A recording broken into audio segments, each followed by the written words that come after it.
Good morning, everyone. We welcome our esteemed guests, speakers, delegates, members of the Alliance, faculty, staff, and students of Jamia Hamdard to the Day 2 of the Education Conference 2022 of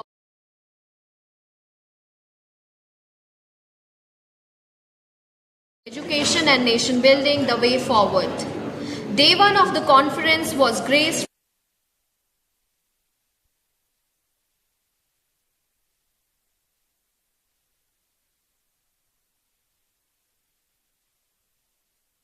We had 4 theme of primary education, higher education, women education, and madrasa education. Day 2 of the conference will witness the presence of a series of varied sessions that will be helmed by industry professionals, academicians, and many stalwarts of the education sector. With the same fervor of day 1, let us initiate with our first session of the day and also the 5th session of this conference. Session 5 of the conference is on the topic Professional Education, a Roadmap. The speakers for the sessions are Professor Dr. Sushma Yadav, who is also going to chair the session. Ma'am, if you're here, may we please have you on the dais?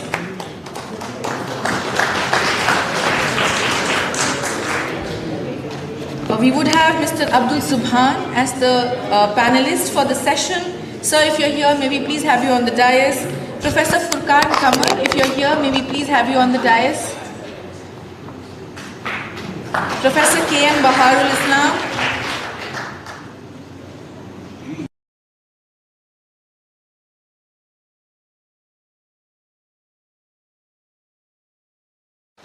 And Mr. Somnath Bharti.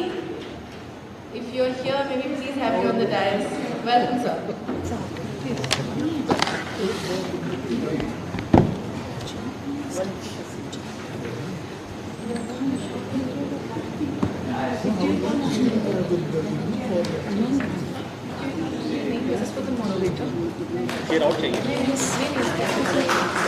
Before we begin with the session, let me quickly introduce you to the panel for the day. The session will discuss about professional education in India, focusing on building global education standards which offer employable opportunities to the large population of youth, which can then become a powerful engine of economic growth and development in the nation. Our chair for the session is Professor Dr. Sushma Yadav, who is presently a member of University Grants Commission, New Delhi. Prior to this, she held many prestigious positions in academia. She was the Vice Chancellor Bhagat Phool Singh Mahila Vishwavidyalaya, Sonipat. She was also the member of Press Council of India. Ma'am has also served as the Pro-Vice Chancellor of Indira Gandhi National Open University, which we know as IGNOU. Ma'am, welcome to the panel. Next up, yes, your huge round of applause for ma'am. Next up, we have Mr. Abdul Subhan, who is a young educationist who has actively been involved in ensuring the provision of quality education to thousands of students spread across India, enabling them to pursue professional courses. He is serving as a secretary in Shaheen Group and has founded the Falcon Group of institutions in the Silicon Valley of India with a large number of branches spread across Karnataka. Welcome to the panel, sir. We have with us Dr. Syed Zafar Mahmood, founder president of Zakat Foundation of India, who's not joined us today and we would miss him terribly. Next up, we have Professor Furqan Kamal, who's also who's the former Vice Chancellor of the University of Rajasthan and the first Vice Chancellor of the Central University of Himachal Pradesh. Professor Furqan Kamal has been the Secretary General of the Association of Indian Universities. We are honored to have you with us, sir. Joining the panel is Professor K.M. Baharul Islam, sir, who is a development communication specialist who has been working for more than 25 years in the areas of communications, development, public policy and governance issues. He is also the Professor of Communications and the Chairperson of Center of Public Policy and Government at the Indian Institute of Management, Kashipur. Welcome to the panel, sir. We have with us Mr. Somnath Bharti, whom we all know is an Indian lawyer who later turned politician. As a lawyer, Sir practiced at the Supreme Court of India and Delhi High Court. He was elected as the AAP candidate for the Malviya Nagar constituency in the State Assembly elections And we are honored to have you join us today, sir. The moderator for the session would be Dr. Noria Farooqi, who's the Assistant Professor of School of Management and Business Studies, Dr. Saeedun Nisa, Associate Professor, School of Management and Business Studies, and Dr. Swati Srivastava, Assistant Professor of Department of Occupational Therapy, would be the rapporteur of the session. We are honored to have you on board, and over to you, Noria ma'am.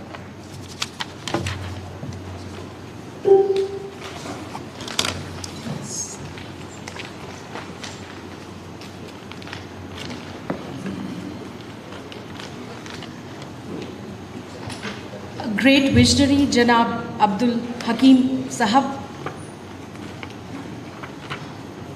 had a dream to impart education to those who could not afford it. A great intent indeed, and it blossomed into Jamia Hamdard. Today, this intent resonates with educationists, thinkers, academicians all over.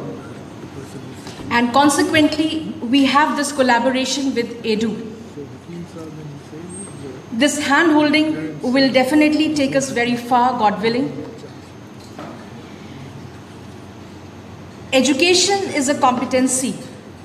If I acquire education, it becomes a competency. If I acquire higher education, it becomes my core competency. And if it becomes a professional education, it becomes my distinctive competency. So which is the need of the hour?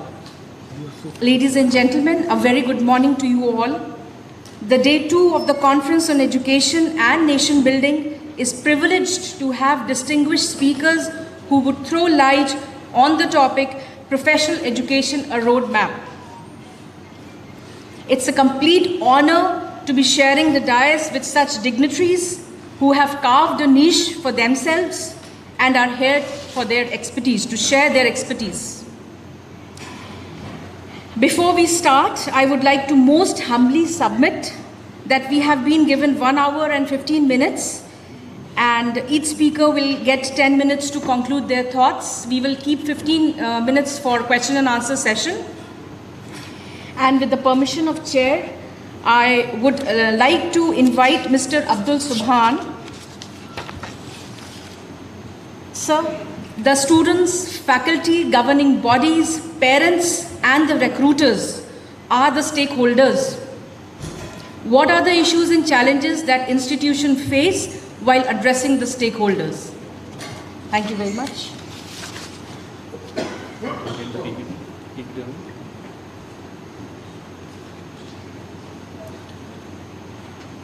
Till the time they get the PPT, ये काफ़ी बहुत बड़ा stage है. मेरे सामने इतने legendary personalities बैठे हैं जिन्होंने अपनी पूरी ज़िंदगी एजुकेशन के लिए दी है, नेशन बिल्डिंग के लिए दी है.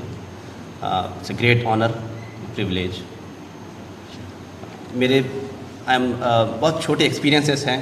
आई will try to share my experiences. पूरी बात जो भी होगी 3 हिस्सों में है. What is the professional education, the way forward. कि हिंदुस्तान का आज what is the present scenario? We have one of the largest educational system right now in this country, where almost we have 1,000 plus universities, 42,000 plus colleges, but still overall we are here talking about the underprivileged people, and Rahman Khan Sahab, the chief guest of the conference, made it a very blunt statement that underprivileged in this context is Muslims. The representation of Muslims is actually, as per MHRD report, it is much below the SC/STs. Everybody has talked about the problem, but what do we do about it? That's what I am here to discuss about, and especially in field of professional education. What is the problem community is facing in light of professional education? That is the first thing. How the professional education and the employment system has changed in the recent time, and the last thing, what can we do to get our fair share in the professional education by empowering the community? कि इसकी ज़रूरत क्यों हुई?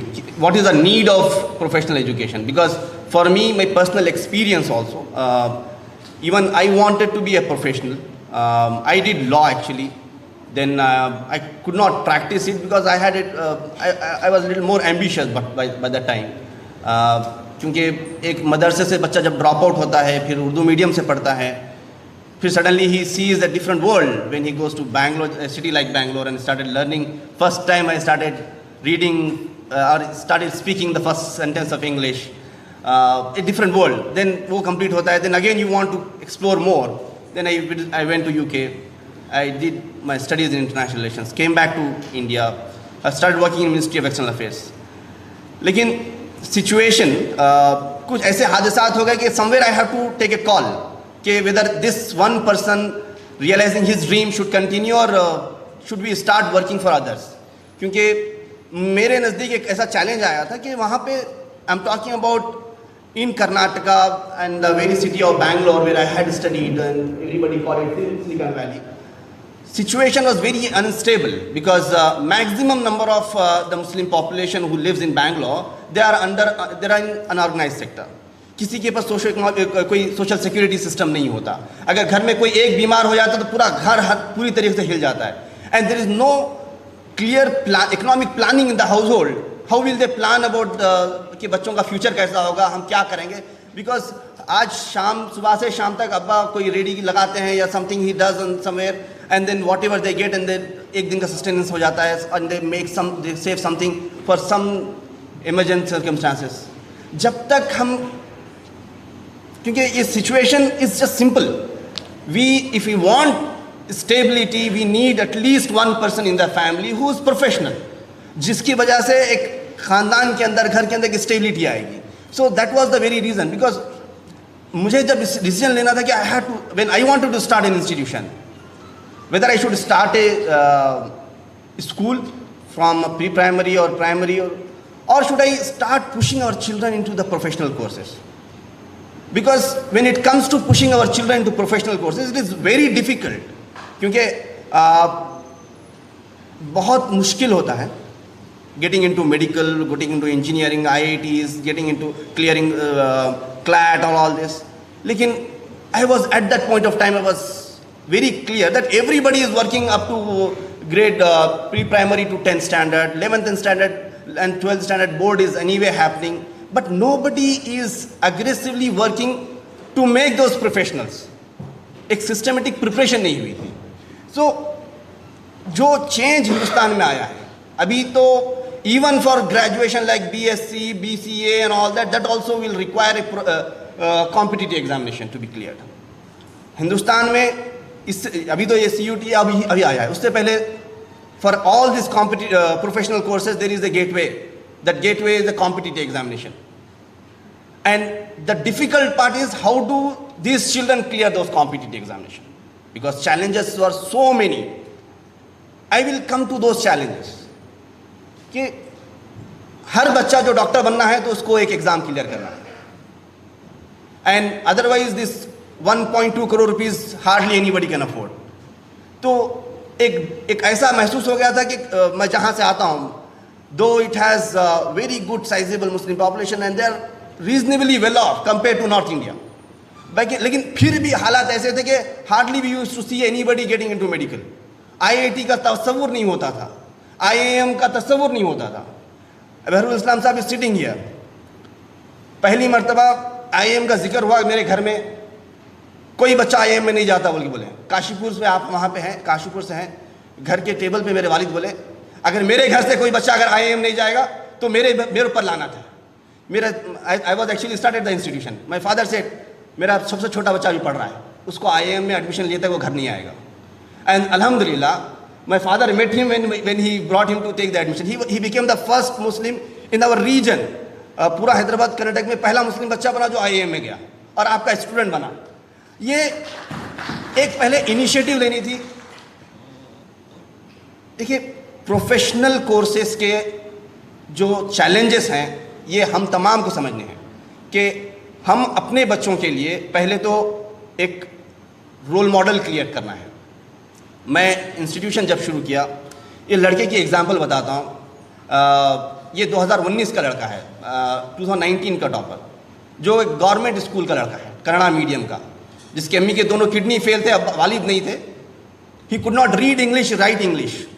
And when I told, anyway, he somehow came to my institution because mother was desperate that उसका एक बड़ा बेटा था जो गवर्नमेंट डिप्लोमा कॉलेज में, where she could afford 1000 rupees. He was studying there क्योंकि गलत सोहबत के चक्कर में, गलत दोस्तों के चक्कर में he was on the road and she was really worried about her younger son and she said मेरा कोई नहीं है, दुनिया में कुछ नहीं है, एक बच्चा है, उसको अच्छे माहौल में मैं पढ़ाना चाह रही हूँ. And this boy wanted to go back home. I said, why are you crying? Why do you want to go back? Sir, I can't understand anything. This is something happening in English. I am from Kannada medium. He said, क्यों जाना चाह रहे हैं? No, sir, my mother is dying. हर रात बहुत रोती है, बहुत दर्द होता है उसको, दोनों किडनी फेल है. मतलब क्या करेगा घर जाके? माँ के पैर के नीचे बैठ के रोने के सिवा दूसरा कुछ नहीं कर सकता. Said, sir, what can I do? He said, why don't you become doctor? That boy started crying. बहुत जोर से रोना शुरू. सर, मैं डॉक्टर कैसे बनूं? डॉक्टर मैं कैसे बनूं? यकीन मानिए, ये स्टोरी रियल स्टोरी है. ये बच्चा सारे हिंदुस्तान के जितने मुस्लिम बच्चे एग्जाम लिखे ना, उसमें टॉप किया ये लड़का. Possibilities are endless. देखिए, हर चैलेंज के साथ पॉसिबिलिटी है. वो 2019 का बच्चा था, ये 2020 का बच्चा है. ये लड़का जिसकी तालीम, पढ़ाई शुरू होती थी शाम के 7 बजे से, क्योंकि स्ट्रीट लाइट ओपन होती थी शाम के 7 बजे, और वो रात के 2-2 बजे तक पढ़ता लड़का. और 12th कंप्लीट किया.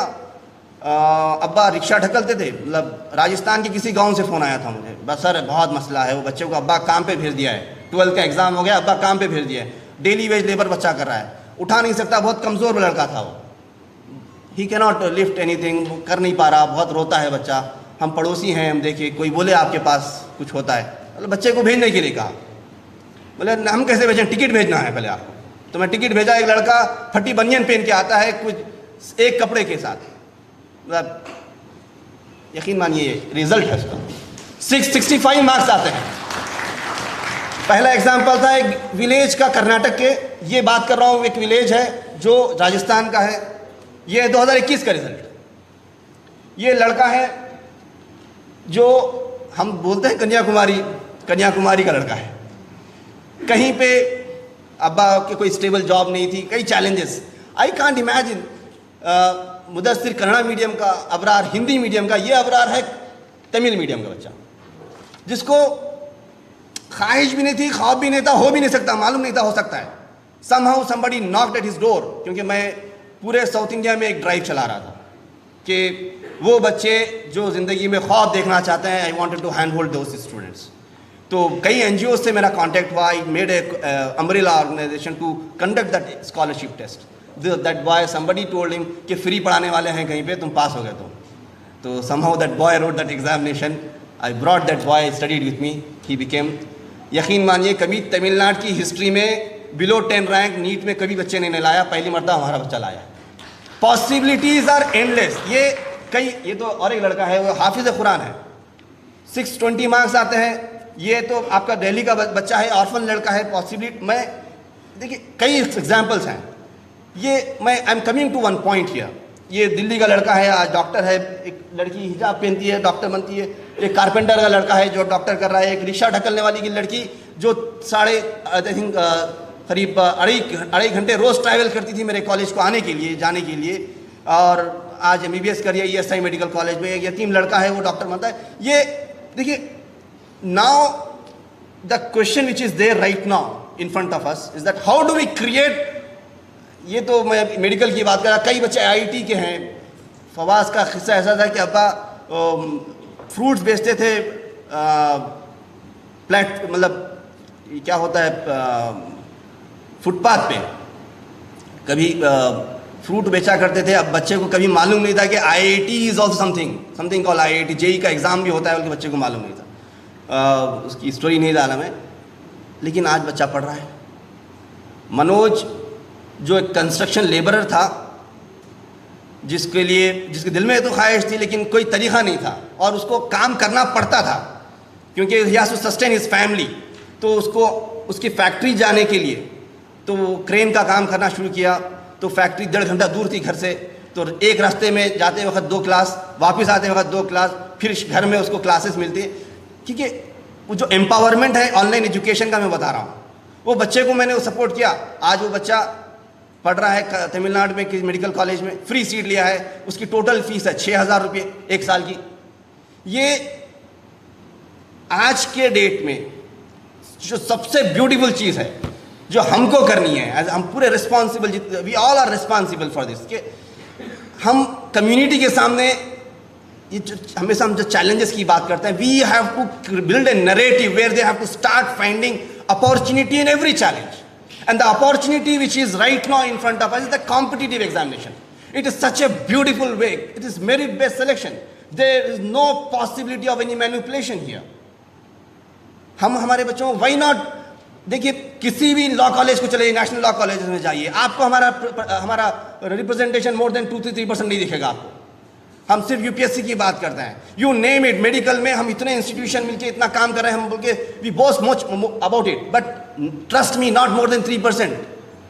आईआईटी में there is not more than 2-3%। This is the situation, and what is required is a broad based approach. सब जगह से हमको एक काम करना है, क्योंकि हमको हमारे बच्चों को प्रोफेशनल कोर्सेज में भेजना है। क्योंकि आप आज 10,000 दीजिए, 1,00,000 रुपए दीजिए, कोई अहमियत नहीं है। यकीन मानिए, ये एक बच्चा है ना, वो एक बस्ती को संभाल रहा है आज। Students are getting motivated, you can not imagine the change which has happened, the empowerment which has happened because of these children. मैं जब रिजल्ट आया तो बैंगलोर के रोड पे, यकीन ऐसा नहीं होता यूजुअली, बैंगलोर के रोड पे 3,500 बच्चे रोड पे जश्न मना रहे थे, मैं लेके आया, because I wanted people to see that these children can also achieve when these children became the state toppers. हम क्या देखते हैं, सिर्फ नेगेटिविटी देखते हैं। देखिए, जो मैं अपॉर्चुनिटी जो हम कर सकते हैं, what I am trying to what we have to do, we have to create a career awareness, and that has to start very early. Okay, what are the possible careers? Children should understand them, just not read what the career is. बच्चा बोलता है मैं aeronautical engineer बनना है because I like aeroplanes. That is the understanding of our children. We have to work with them at a very early age. एक role play बच्चे के साथ होना है। बच्चे को should understand what is he going to do as a aeronautical engineer, where is he gonna be placed, what are the challenges he will face. We have to introduce the role model. Now कौन है role model बच्चों का? हमारा बच्चों का role model हो सकता है विराट कोहली हो सकते हैं। It's not that they are not good, but कोई शाहरुख खान, कोई किसी का Salman. Why don't we create different role models? अगर बच्चे एस्पायर करेंगे I want to be like them, and that is we have to do it at a very local area. आज हमारा competition हमारे घरों में होता है कि बाजू वाले ने शादी में इतना खर्च किया था, तो हमारी माएँ बोलती हैं कुछ भी हो जाए उसके उससे तो अच्छा करना है। उन्होंने बुलाया था उनके लिए, उन्होंने ये हमके लिए हमारे लिए किया था, हमको वो करना है। हमारा कंपटीशन किस चीज़ में है? बिल्कुल झूठी चीज़ों में, झूठी शान में हमारा competition. Why don't we change the entire environment? आज मैं देखता हूँ, यकीन मानिए, तिमैया रोड, टैनरी रोड को बोला जाता था कि अर्बन स्लम बोलते थे बैंगलोर में। करीब 1.5 लाख मुस्लिम रहते हैं, बिल्कुल बहुत हालत ख़राब है। लेकिन change such a beautiful thing, when it happens so fast. First year से मेरे जब बच्चे, पहले 3 बच्चे मेडिकल के गए वो रोड से, फिर उसके बाद 25 बच्चे गए, आप 80 बच्चे टैनरी रोड से डॉक्टर बनते हैं। अब यकीन मानिए that is it will have multiplying effect. Nobody can stop that change. हमको वो रोल मॉडल्स को क्रिएट करना, वो ऑटोमेटिक हो जाएगा। We have to start this preparation for competitive examination from very early age. होता यह है कि बच्चा सीए की कोशिश करता है आफ्टर बीकॉम करने के बाद बच्चे को जब जॉब नहीं मिलती, he thinks that after a year of finding job, he fails to find a job, he thinks I can do CA. It is very late. अब बच्चा IIT की तैयारी करता है, वो after 12th board examination he start thinking for preparation for IIT. It is not going to happen. There is no fault of the child in this. As a community, we have to create a larger understanding for all these competitive examination. हमको 6th standard से उसकी तैयारी शुरू करानी है। We have to imbibe the analytical thinking and the concept of application by encouraging them to attempt NTSC, Olympiad, all those competitive examination from the very early age.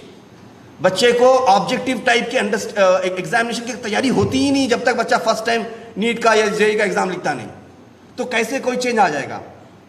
और 10th होने के बाद बच्चा बहुत क्लियर फोकस होना है कि after completion of 12th I will think what I will do.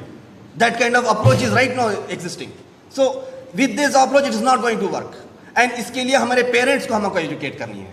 हमको देखिए, अब बच्चा प्रोफेशनल तो बन जाता है. आज की डेट में जो इंजीनियर्स की हालत है हिंदुस्तान में, I think it is a common knowledge. Bill Gates has said that 82% engineers in this country are not employable. It is not the fault of those children actually, because the entire system, we have not, there is no integration of industry and the institution here. And हमारे बच्चे बोल नहीं सकते, बात नहीं कर सकते, there is no presentation, they don't have that ability. हम internship system को create करना है, let it be for our children और जो भी हो सकता है. एक कैसे बच्चे right from their studies and they can start interning with the institution. बच्चा complete, yes, I'll just complete it now in a minute. इसके बाद बच्चा complete करने के बाद हमको काम करना है finishing school के ऊपर, because it is a very small work, but the impact is amazing. I have seen personally the kind of impact when this finishing schools does. जहाँ पे बच्चे को how to face the interview we teach, how basic employability skills we give to the child. So अब ये जो challenges रहे हैं, mostly the challenges is we don't find those best faculties. When we talk about preparation for any competitive examination, we say that we don't get the faculties. And it is difficult to get the best faculties. Even if you get the good faculty, they are very, very costly. And it is not a scalable model. Even if you can afford that amount of to take care of those faculties, but those faculties will take you on a ride. क्योंकि आपके पास academic system नहीं होता. There is no regular assessment of the children. There is the methodology has to change with respect to the preparation for competitive exam. इसका challenges हर institution को face करना पड़ता है. We have to come out with the solution. I'm so glad. I'll just take one minute. कि this what I was doing all along. मेरा 2014 से मेरी journey शुरू हुई है. And in 2014 itself, मेरे पास ख्वाहिश ये थी कि मैं कुछ जो बच्चों को लेके आता हूँ उनके लिए I should be able to do something. At the very same time, I should be able to do the same जो मैं काम बच्चों के ऊपर कर रहा हूँ मेरे institution में. Same thing I should be able to give to anybody who cannot come to my institution all the way. From Kashmir, from Manipur and all that. Now the children coming from Kashmir, Manipur and all that. But these are very less numbers. लेकिन last to last year से, because I started working from 2014 itself. With Byju's, I think 2014 में mine was one of the first app for the preparation for competitive examination. लेकिन it could not sustain because of the many reasons. But now, last year alone, from government of Karnataka, we took almost 46,000 students from one institution of government of Karnataka, which had almost 826 schools running under it. And पहली मर्तबा ऐसा हुआ कि government of Karnataka की history में students started getting into IIT. कभी नहीं हुआ, कभी ऐसा नहीं हुआ बच्चे मेडिकल के लिए चले गए, एक नहीं कई बच्चे मेडिकल को चले गए. तो ये साल अल्हम्दुलिल्लाह actually I was very busy in completion of this year formalities. अगर ये साल का मुझे they have called me, all the decisions have happened, chief secretary, every discussion has happened. अगर ये हो जाए तो हिंदुस्तान का सबसे बड़ा acquisition of number of students होगा ये. Almost 1.5 lakh students की मैं बात कर रहा हूँ. So that is the opportunity. और ये वो तो बच्चों के लिए गवर्नमेंट के लिए हम कर रहे हैं. But why can't we do it on a national level, national scale for anybody and everybody with this great umbrella institution which has come now in the form of EDU. Thank you. Jazakallah khair. Thank you very much sir. बड़ा दिलचस्प आपका जिक्र था और ये जो आपने दिखाया ये एग्जाम्पल्स थे. And through examples we learn a lot and thank you very much for it. Practice.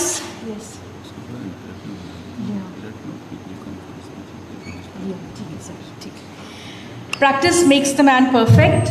Harvard Business School is celebrating its 100 years of case teaching methods. Do you think excessive uses of case methods in professional teaching pedagogy is really going to benefit? How do we bridge the industry-academia gap? Ladies and gentlemen, I now invite Professor Furqan Qamar Sahab to kindly enlighten us with his words of wisdom. Thank you very much, sir.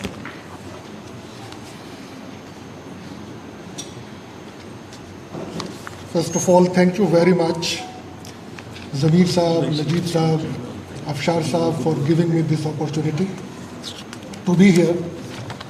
I am fully conscious of the constraint in which Noria is here to manage time, so I'll try to finish what I have to say within 10 minutes. First of all, congratulations to you, and I think the community must thank you and express its gratitude for taking this initiative. Yesterday, Afshar Saab briefed us as to how this idea was discussed. So if there are 5 people deciding in the month of Ramadan to take up this initiative, the initiative is bound to succeed.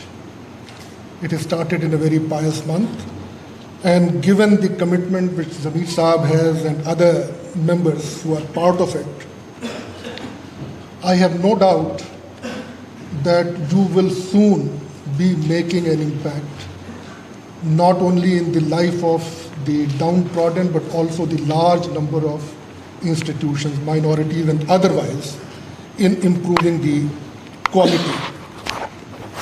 I was just thinking that Aidu may be a bit difficult to pronounce, but maybe very soon perhaps you will go global and maybe you would want to add word W before it, world, and maybe it will become Vaidu, which is a kind of good news or the best news that you can provide, and we are indeed delighted about the prospect of this. This session is about professional education. Since yesterday, we've been listening to people who are doing things, who are thinkers on the subject, and who have a lot to demonstrate. For example, the kind of work which Abdul Subhan is doing, I think he needed one full session to present what he already has done and what all he plans to do. Since yesterday, I had many learning lessons about how should community feel and behave as far as its education is concerned. But at the same time, I also feel that there should be somebody who must remind the gravity of the situation and gravity of the problem. Speaking of the professional education, the gravity is far more than in case of the general higher education. The second biggest majority of India, of 200 plus million people, there are only about 21 lakh members of the community who are in higher education. Where are they going?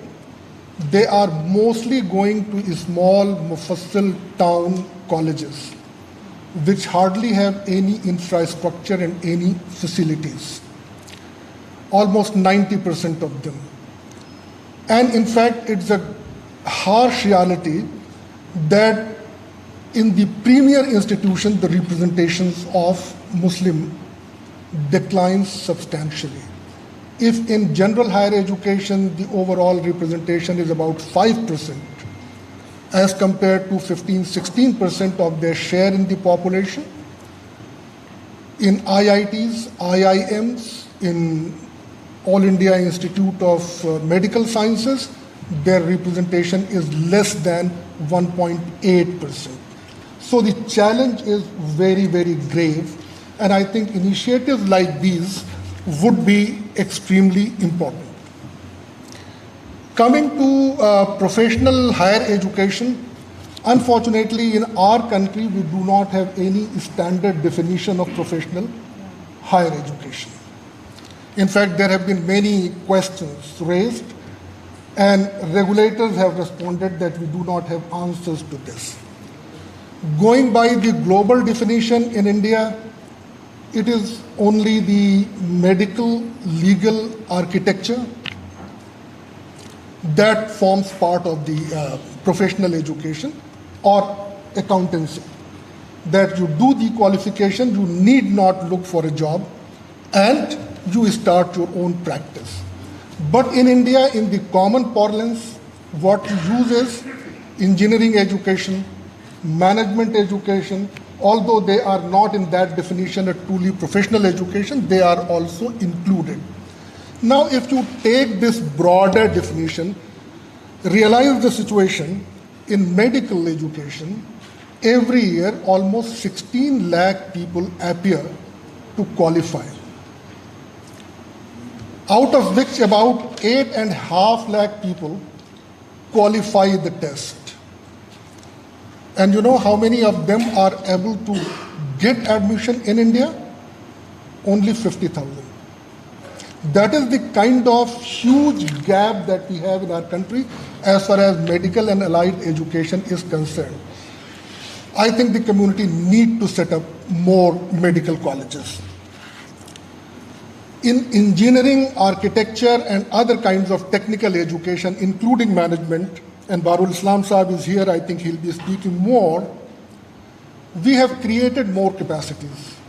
So almost there is a capacity to admit about 32 lakhs students in all of these technical programs. And they are such a poor quality institutions, or they are so expensive students that they are not able to fill up their seats.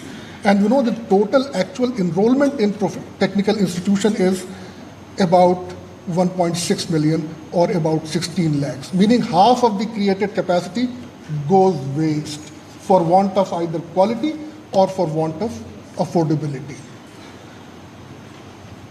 Out of these 16 lakhs, about 12 lakhs pass, and only 7 lakhs of them are placed, either through campus or off campus. So there is a serious issue of unemployability, even in the technical professional education, which is considered to be better employable. What is the situation of minorities?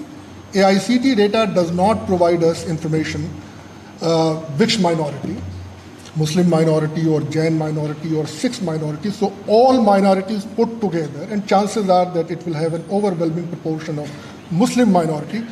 Only about 90,000 students are studying in these professional and technical educational institutions.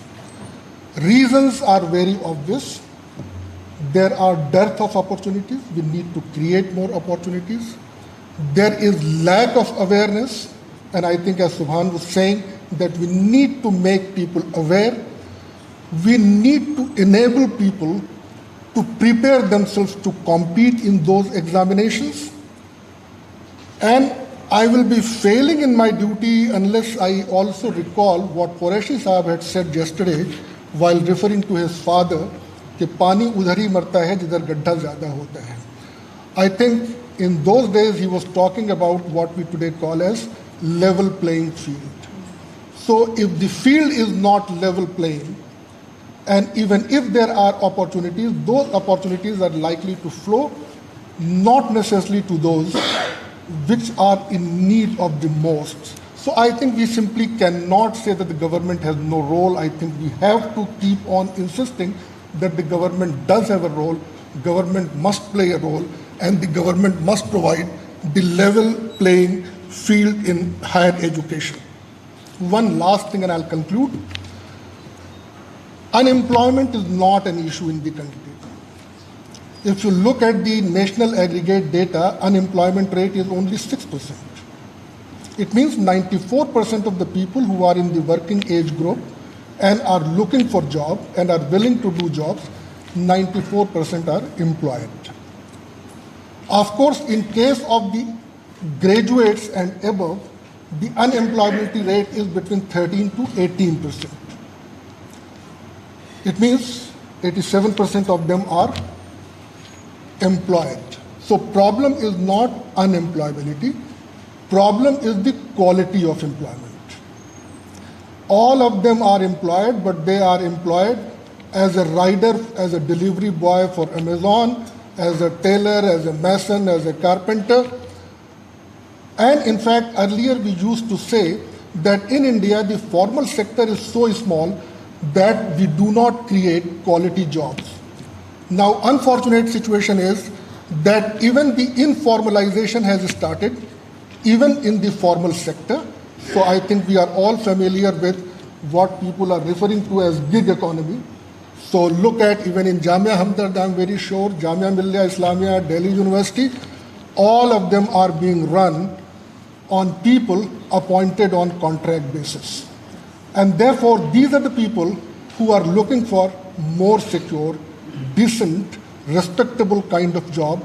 That is where you see the rush of people applying for the post of tune with PhD as a qualification, because they are looking for job security, their ability to continue to earn income. It means whatever we do in professional higher education, technical higher education, also in higher education in general, I think our focus will have to be on enabling them to get quality jobs. Talk to anybody in any community, even to an illiterate person in a village. He says that, okay, this blue-collar job, this factory work, this riders as a delivery boys, I mean, this we can get anytime. When we are sending our children to Karnataka, to Maharashtra, to other places by mortgaging our land, agricultural property, tractors, bulls and cows to get education, we are looking for a white-collar job, which unfortunately is not being created. So I think a part of the responsibility, a big part of the responsibility also lies on the way the economic development is taking place. So challenges are enormous, but I think the small initiatives like the ones that have been presented here, I think they are playing a very, very significant role. Thank you very much.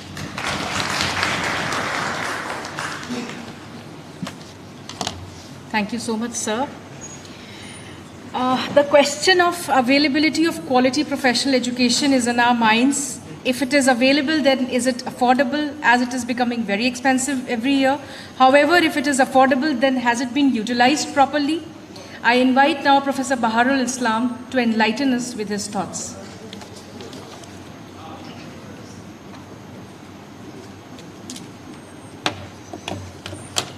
Thank you, ma'am. Madam Chair, distinguished ladies and gentlemen, thank you very much for giving me this opportunity. I'm part of the guilty segment of the society who live in islands of excellence. I started my career within an NIT when I was in my home state. For 10 years, my campus was almost like an island in a place like Silchar. And an NIM campus is another island. Throughout the COVID, we could only lock our campus gate, and we have our groceries, our bank, our barber, everything inside. So we don't have to worry about what's happening in Kashipur town and how people are suffering. And that's why there is a guilty burden we carry in heart. This is the opportunity where we can interact with others. And talking about the classroom for last 10, 11 years I'm teaching here. Yes, why not? So for last 10 years, every time we go into selection process, CAT examination and interviews, when I look for a boy from Assam or from Uttarakhand or from any marginalized communities of various parts of India, it's very difficult to find them. The system is so tough. Being part of, as Dean of the Institute, been part of the recruitment process, recruited more than 25, 30 faculty members. Very difficult to find a qualified faculty. The kind of competition, even the academia is proving, it is very difficult to see that how a particular student who is a very good PhD will actually perform in classroom and also will earn money for us, will be a very good consultant, also a good paper publisher, because the ranking has to be higher. So all these things are making our centers of excellence, or you can say nationally important, they are more tougher for any average person to access them. And I am reminded of my professor at Harvard, Michael Sandel, who said now his iconic book, The Tyranny of Merit, which he published during the COVID period, that it will be out of access of the economically weaker section of the people. They will have very limited chance to reach a door of those. At this juncture, yesterday, we were urged not to talk about the problem. Yes, we have been hearing about that. Doers have talked. Subhan has talked, and I could know only that his father met me. Actually, I knew his father and the boy who was admitted in IIM Kashipur. Only yesterday he told me, and I knew him differently now. But once you reach that place, it's our duty to take them forward. But we are also, as some of my predecessors, very senior Professor Furqan Qamar Sahab has said, that the level playing field, and this is what Michael Sandel is saying, the level playing field is an illusion now. We have to create some kind of value addition with our kids, and this is what we are trying to do in a small way. Government of India was invited many of us to develop a program for madrasa teachers in IIM and IITs. You might have heard about a very nicely quoted saying from Prime Minister's office, and the ministry wanted to implement that, ek haath mein Quran hoga or technology hoga. And some major institutions were invited. Only I could take the challenge, and I said, okay, we'll do it. But while trying to do this, bringing 50 madrasa teachers to an IIM classroom and giving them the whole idea of academic excellence to bridge that gap between a madrasa and an IIM CAT examination, yakin maniye 15 days, it was much more than just giving a rhetorical lecture. It was very, we had to go back and say that it will need more than 6 months to bring that capability or bring those communities together. IIM Kozhikode is in front of a very good madrasa in Kerala, in Calicut. Those people know the position, geographical position of IIM Kozhikode. We don't have it in Kashipur, so we are detached from the communities, or our communities are in Muradabad, in Najibabad, in all places in Uttar Pradesh. In the Uttarakhand side we don't have, so the coverage area is not so much. So what we see now, I'll go straight into what 3 things we think we have to do. Whether we are parents here, we are educated, our children also, you can take it, or you can take it to your community. Feeling 3 things which are coming from 2019 World Development Report, that changing nature of works. The nature of works are changing. The kind of secretaries, even academic assistant job we recruit, and the quality we look forward to, it is very difficult to find. We have to recruit people from film industry. Because if you cannot, because when we are booking a ticket, for example, if you say book a ticket, an ordinary assistant in an office, in an university or in any office, what does it entail for booking a ticket? Delhi, Bombay ka ek ticket book kara dena. This much instruction we pass on. But it is the job of my assistant to know exactly whether I need an aisle seat or a window seat. Whether I need the window views, as the window seat should be beyond 15 wing of the aircraft or the back of the aircraft. All these things are critically thinking the one sentence, ek Delhi ticket book kara dena. If I'm journeying here, the kind of thing, if I need it, forgive me, if the kind of whether it is a smoking room or a non-smoking room, a big question. So you see, the kind of quality now we are demanding, the nature of job is changing. Now, we just had a very tough competitive exam for assistant grade, जो आम जुबान में आम office के peon या bearer system कहते हैं. And we have a very difficult system where 8 years, 9 years of our own experienced staff will be failing, and that's what is seen in the camp. So 2 things is that, first one is that for critical thinking, and it starts from very childhood.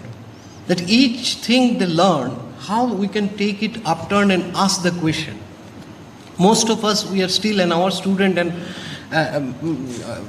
it's very difficult, as I'm saying. But as a parent, because teaching English, I had a PhD in English, and I taught English for a long time in Delhi, in NCRT, in 2000 till 2000.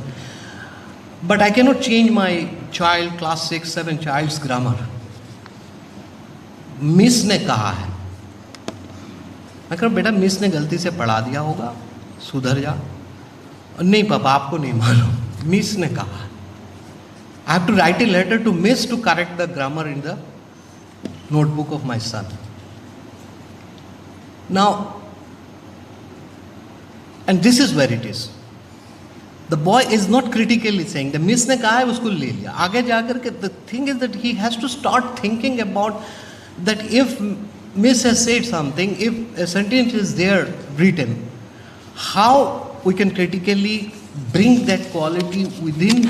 And this World Bank's report, which I have just mentioned, you can get it on the internet. It's called Changing Nature of Works, World Development Report 2019, which critically says that from class 3 onwards, our students must have this critical focus. Otherwise, in next 50 years, 30 group of jobs will be vanishing from the market. There will not be jobs like that. The second thing is interdisciplinarity. Most of the time, the focus is so much that we forget that at some level there is an interdisciplinarity involved. So you cannot just today go, we were a generation of specialization generation. English department, Aligarh, MA English कर रहे हैं, ज़्यादा से ज़्यादा आप ये कह सकते हैं your special paper is on language teaching, which I was one, or my counterparts who are in literature. Today your super specialization does not mean that you are in English and you don't know about the history. You have to find out anything you like out of your own box of areas, because everything starts from there. Today when we see for an MA English or English, why I cannot recruit an MA English even as the secretary in my office, because it does not happen. And the third and my concluding point is the appliedness of it. That when my child is reading something or studying something, as a teacher, perhaps we bear the burden. You might have heard to 2020 the famous book, which subtitle is How Professors Have Created a Fraud on Market. Professor Williams and Doubleman has written this book, Walkway to Nowhere, where it is saying that the most of our research are unapplicable. PhDs और papers जो publish हो रहे हैं, उनका कोई ज़मीन पे उनका कोई असर ही नहीं है. ये सबसे बड़ा इसका कारण हम लोग हैं, पेपर पब्लिश करते हैं. So what is the applied part of it? If my boy is doing BA English Honours or he is doing 10+2, what part of his knowledge can be or work can be applicable? Can he write a good application form sitting in front of a kachari? That will earn him money. लेकिन ये कितना skill चाहिए उसको? Can he type a good letter in MS Word? That is the applicability part from the first, for the first day first we are trying to think about whether we can do. We try to do it in our schools, but I say it is very difficult. When one of my colleagues, we started way back in 2013, that marketing के Furqan sir बता पाएंगे, marketing के वो Kotler की किताब रट के और वो लेक्चर हम देखें नहीं. यहाँ पुणे पे जो गुप्ता जी का किराना शॉप है, उसका शेल्फ का ऑपरेशन हमारा MBA स्टूडेंट कर पाएगा कि नहीं, उससे ऊपर नंबर सेट होगा. तुम कैंपस में एक टी स्टॉल चला पाओ कि नहीं पाओ, उससे तुम्हारा एंटरप्रेन्योरशिप पता लगेगा, सिलेबस पढ़ने से नहीं. But it is very difficult, as you know, with a regulatory system. But I have some liberty. We said that okay, that their marks will be given in that paper based on how they do work in the campus shop or they do with some village panchayat. कि इस गांव की water scarcity के ऊपर तुम्हारे MBA कोई contribution करता है कि नहीं करता है? Go to the village, talk to the sarpanch, give them a solution, and we'll give you mark after that. We call it immersion programs, experiential learning. So the applicability, the last point. So 3 points I just mentioned, that professional education or professional job space is changing. It's changing very fast. And 3 things our child, whether he's in class 4, 6, like my one, or somebody is in 12 or we go back home in communities or within our family. बहुत सारे हम शाबान साहब के community walks है, हम लोग बहुत maybe we are isolated, but in our own families we have to do 3 things. Critical thinking, कोई भी चीज़ है उल्टा करो. भारत एक महान देश है. The question is क्यों महान है? And if somebody says महान नहीं है तो कैसे कह सकता है? What is your जवाब? ये रट के घर आ जाना कि भारत महान देश है या सदा honesty is the best policy. Ask the question why it is the best policy and whether is it the best policy or not. So critical thinking starts from upside down that philosophy, and then obviously, as I said, interdisciplinarity and appliedness of it. These 3 things will be key to our employment in next at least 5 decades. They will rule. We have already just converted our MBA program into MBA analytics. Why? The old MBA is not getting money, market and career. So analytics is the applied part of it we are trying to do. Very soon we'll start, all LLBs must have legal analytics. That course is coming. So that kind of things our universities can add. And if my child is going to that LLB class, I can add as a parent that where if the university is not going, go to Coursera, have the legal analytics in the bucket. Thank you very much for your patient hearing. I'd love to hear from you again. Thank you. Thank you so much, sir. Critical thinking is indeed very necessary. I now invite Mr. Somnath ji. Sir, you are a mass leader, a professional. You work at the ground level. What do you think is the trajectory for having a way forward for professional education? That's a more academic question.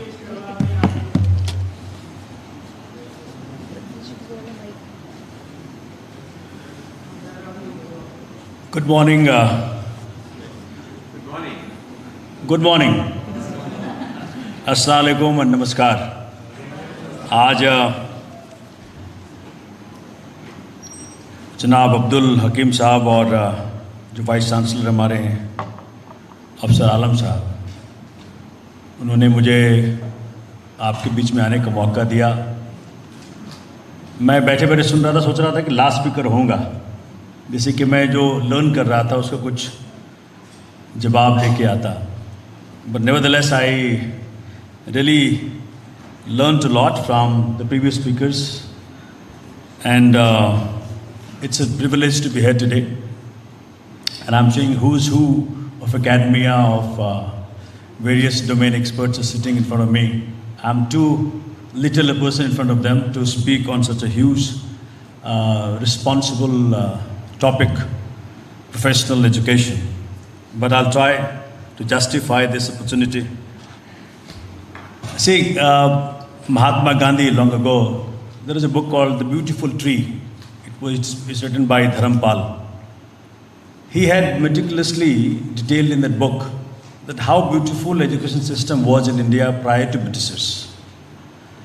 And he duly he quoted many documents of importance, saying that every village had a school prior to Britishers.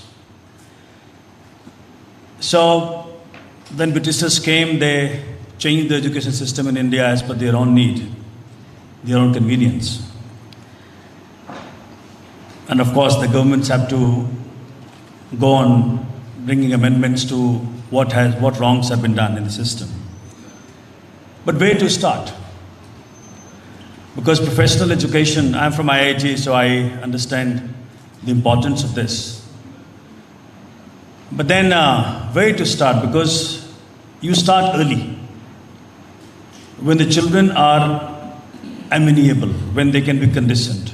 Because psychologists say that before they attain the age of 7, you can bring in those children, the reforms which will last for lifelong. So the Delhi government, because I represent Delhi government, I am from Delhi government and I belong to Aam Aadmi Party. So I was wondering that I should give some aspects of what we are doing, and then I'll try to justify the topic which you've given. See, government schools are the most fundamental laboratories, government schools. Because majority of the nation go to government schools. They can't afford costly private schools. So unless and until the government is really serious about changing the methodology and the education systems of schools, you will have a tough time. Universities, because the inputs are coming from where? The government school children. So unless we seriously undertake changes in the government schools, things would not be very easy for us. I remember, and I'm unbiasedly speaking, not as because I belong to the party, that's why I'm here to appreciate the party. But I seriously see, because my own schools, I have 12 schools in my own constituency, from where Dr. Jeena Tikwal comes. And she was instrumental in getting me this occasion to speak. I'll speak about that as well. 3 lakh children, not one. 3 lakh children 3 months ago were reported to have shifted to Delhi government schools from private schools. And imagine this figure. 3 lakh बच्चे private school को छोड़ के Delhi government के सरकारी school में आए, बहुत बड़ा एक पैराडाइम शिफ्ट है। जब आप स्कूल जाएं, हमारे स्कूल्स में कभी अगर आप में से कितने लोग स्कूल गए, दिल्ली गवर्नमेंट के स्कूल कभी देखा है? How many of you have gone? तो जो नहीं गए थोड़ा टाइम निकाल के जाएं, क्योंकि आपका फाउंडेशन वही है। अगर वहां बदलाव नहीं है तो कहीं बदलाव नहीं है। एक बार बन गया वो जो बच्चा पहला फर्स्ट से लेके 12वीं क्लास तक, जो 10वीं क्लास तक 12वीं क्लास तक रहेगा, उसके बाद फिर साइकोलॉजिस्ट पे कहते हो, रियलिटी भी है कि चेंजेस फिर बहुत मुश्किल है। तो I would request each of you to visit Delhi government school and see जो हुआ है वो ठीक हुआ है कि नहीं, और क्या क्या और हो सकता है। तो वहाँ पे मैं आपका ध्यान आकर्षित करना चाहूँगा।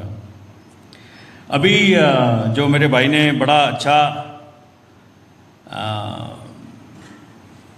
जो दिखाया कि किस प्रकार से उनकी इंस्टीट्यूशन गरीब बच्चों को पढ़ा रही है, वो भी मुझसे कह रहे थे कि दिल्ली गवर्नमेंट में भी हम ये करना चाहते हैं।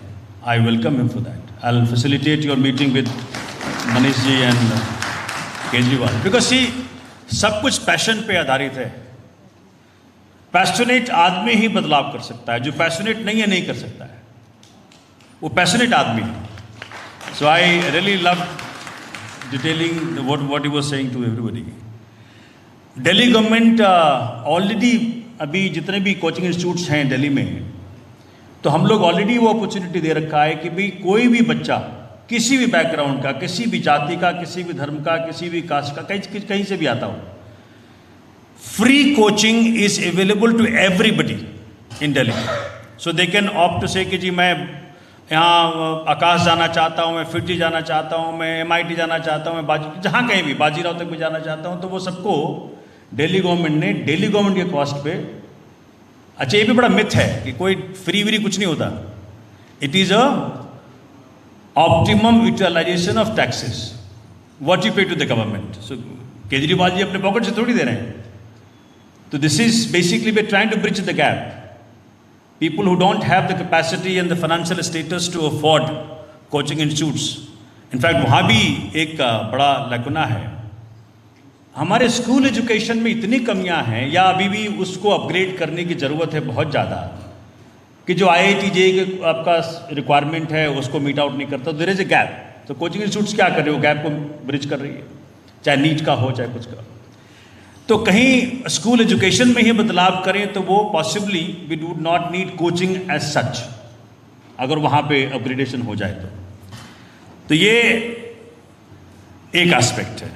उसी प्रकार से हम लोग 10 लाख रुपीस बगैर सिक्योरिटी का लोन देते हैं उन बच्चों को जो कि किसी प्रोफेशनल कोर्स में एडमिट करना चाहते हैं अपने आप को, बट फैमिली के पास इतना स्टेटस नहीं है कि बैंक उनको लोन दे सके। So this is a no security loan from Delhi government, and this is not to any special caste or something. Everybody can have this.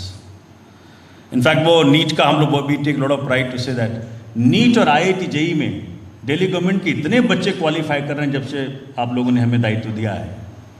अभी 2021 में 2 top scorers 700 out of 720 they were from Delhi government school. 2 top scorers. That's a very big achievement. अच्छा, when you see, because देखिए बड़े बड़े लोग हैं जो afford कर सकते हैं, उनके बच्चे तो पहुंच जाएंगे, लेकिन अगर आपने उनको, जैसे भाई साहब कर रहे हैं, अगर आपने उनको चेंज कर दिया जिनकी रीच नहीं थी फाइनेंशियली और अदरवाइज, तो बड़ा सुकून मिलता है।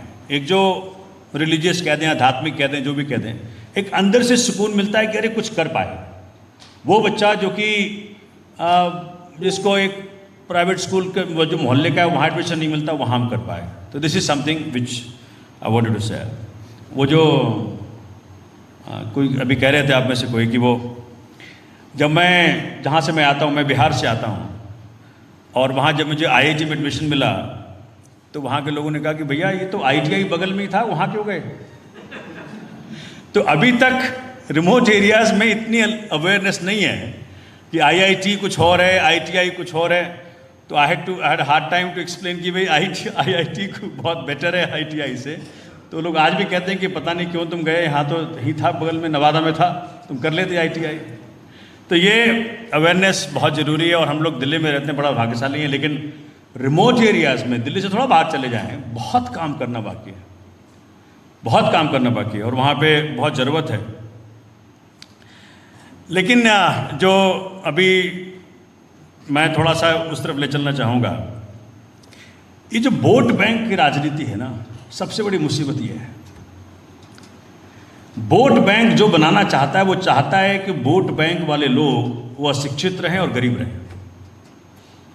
इससे अगर हम उबार पाए, अगर आप सारे इंटेलिजेंस से बैठी है यहाँ पे, who's who of Delhi in India, तो अगर वोट बैंक की पॉलिटिक्स से हम उबर पाए तो उससे फिर हम सब फ्री हो जाएंगे।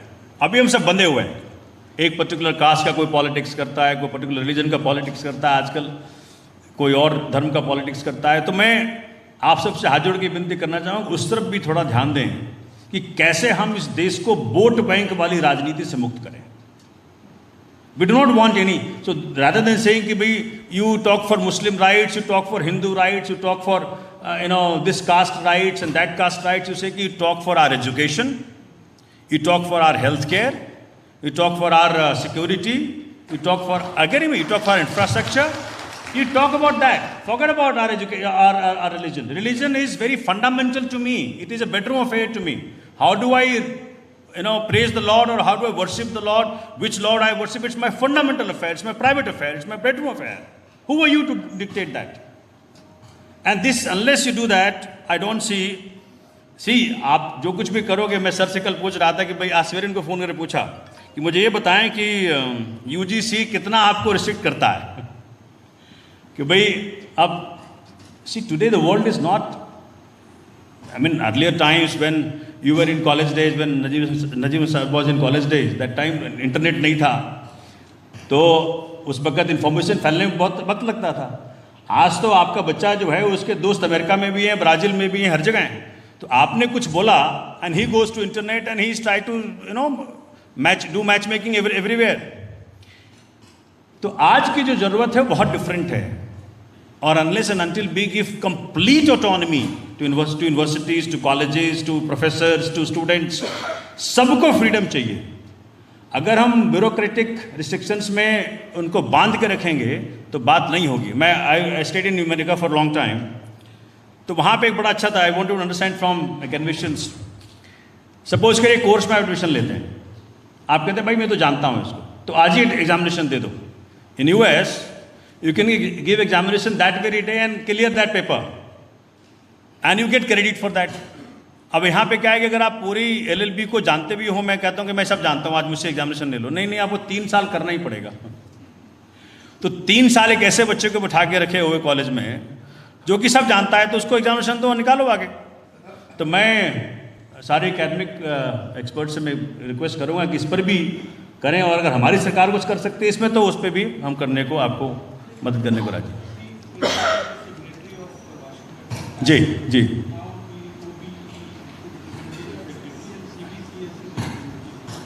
वंडरफुल। सो ये होना चाहिए, क्योंकि वो अननेसेसरली एक टैलेंटेड बच्चे को बैठा के रखना ठीक बात नहीं है।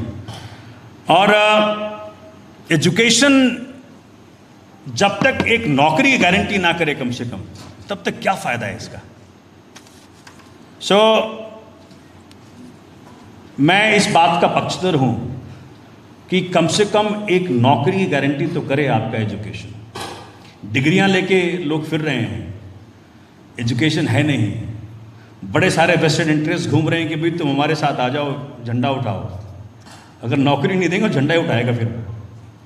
तो अगर आपको देश में अमन शांति रखना है तो ऐसे एजुकेशन सिस्टम को डेवलप करना पड़ेगा जो नौजवानों को फटाफट नौकरी पर लगा दे। आई विल नॉट से मोर क्लियर इन दिस, इससे ज़्यादा नहीं बोलना ठीक रहेगा कि अगर देश में अमन शांति रखना तो जो नौजवान जहाँ से निकल रहा है, यूनिवर्सिटी से निकल रहा है, कॉलेज से निकल रहा है, फटाफट उसको एक नौकरी suitable to his talent, to his merit, give him and then put him on job. Otherwise in that age group energy इतनी होती है कि कहीं ना कहीं लगेगा, कंस्ट्रक्टिव नहीं तो डिस्ट्रक्टिव। मैं जिस क्षेत्र से आता हूँ, इजंट इट, मैं जिस क्षेत्र से आता हूँ, मैं हौजरानी, मेरे यहाँ बड़ा इलाका है। जब मैं first time and with this island, मेरे यहाँ तो जब मैं पहली बार वहाँ प्रचार करने गया, तो यू नॉट बिलीव, मेरे ऊपर पत्थर चले थे, पत्थर चलाए लोगों ने। मैंने उनको बोला कि भाई तुम ये बताओ कि आपके यहाँ से इंजीनियर कितने हैं, आपके यहाँ से लॉयर कितने हैं, आपके यहाँ से चार्टर्ड अकाउंट कितने हैं। तो मैं डॉक्टर जीनत अकवाल हमारे यहाँ से आती हैं, इनके फादर एसीपी थे। And I am so glad to see when I see Zeenat, when I see her brother, they are very educated family. I love educated people. So I told them, I told Jeanat also that please give me little help. I want to take you as an example to entire Hojrani. And say कि देखो बेटियों को पढ़ाओ, बेटों को तो आजकल वो भी तो रिस्ट्रिक्शन है हमारे देश में, बेटियों और बेटा का चक्कर अभी भी चल रहा है, अब कितना भी बात कर लें। तो मैं इस बात से लेके बड़ा चिंतित रहता हूँ और लगातार कुछ ना कुछ करते रहता हूँ अपने क्षेत्र में कि education education education is the only way, there is no other way to take our nation forward, to make our people, conscious of their own within also. See, no fundamentalists can touch you in case you are educated. Otherwise, you are perfect food for fundamentalists, for politicians with vested interest. They are there ready to take you for some other purpose. So, education is the only key which can change the nation, which can change all of us, which can bring aman and shanti in the country, in our lives. And with this because I've been told that I'll take questions also, so I'll explain a couple of things later. But I'm very, very thankful to you for inviting me here. And I would like to keep coming to you because I love this gathering and this scholarly gathering. And who's who of academia, who's who of the even political life, I can see a couple of people here.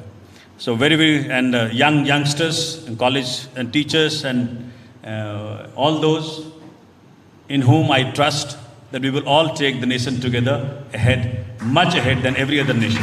Thank you. God bless you.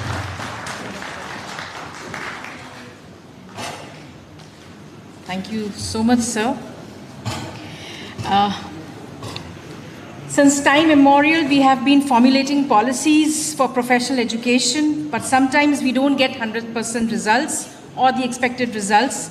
We fall in the implementation, maybe. So where are we lacking and how do we improve it?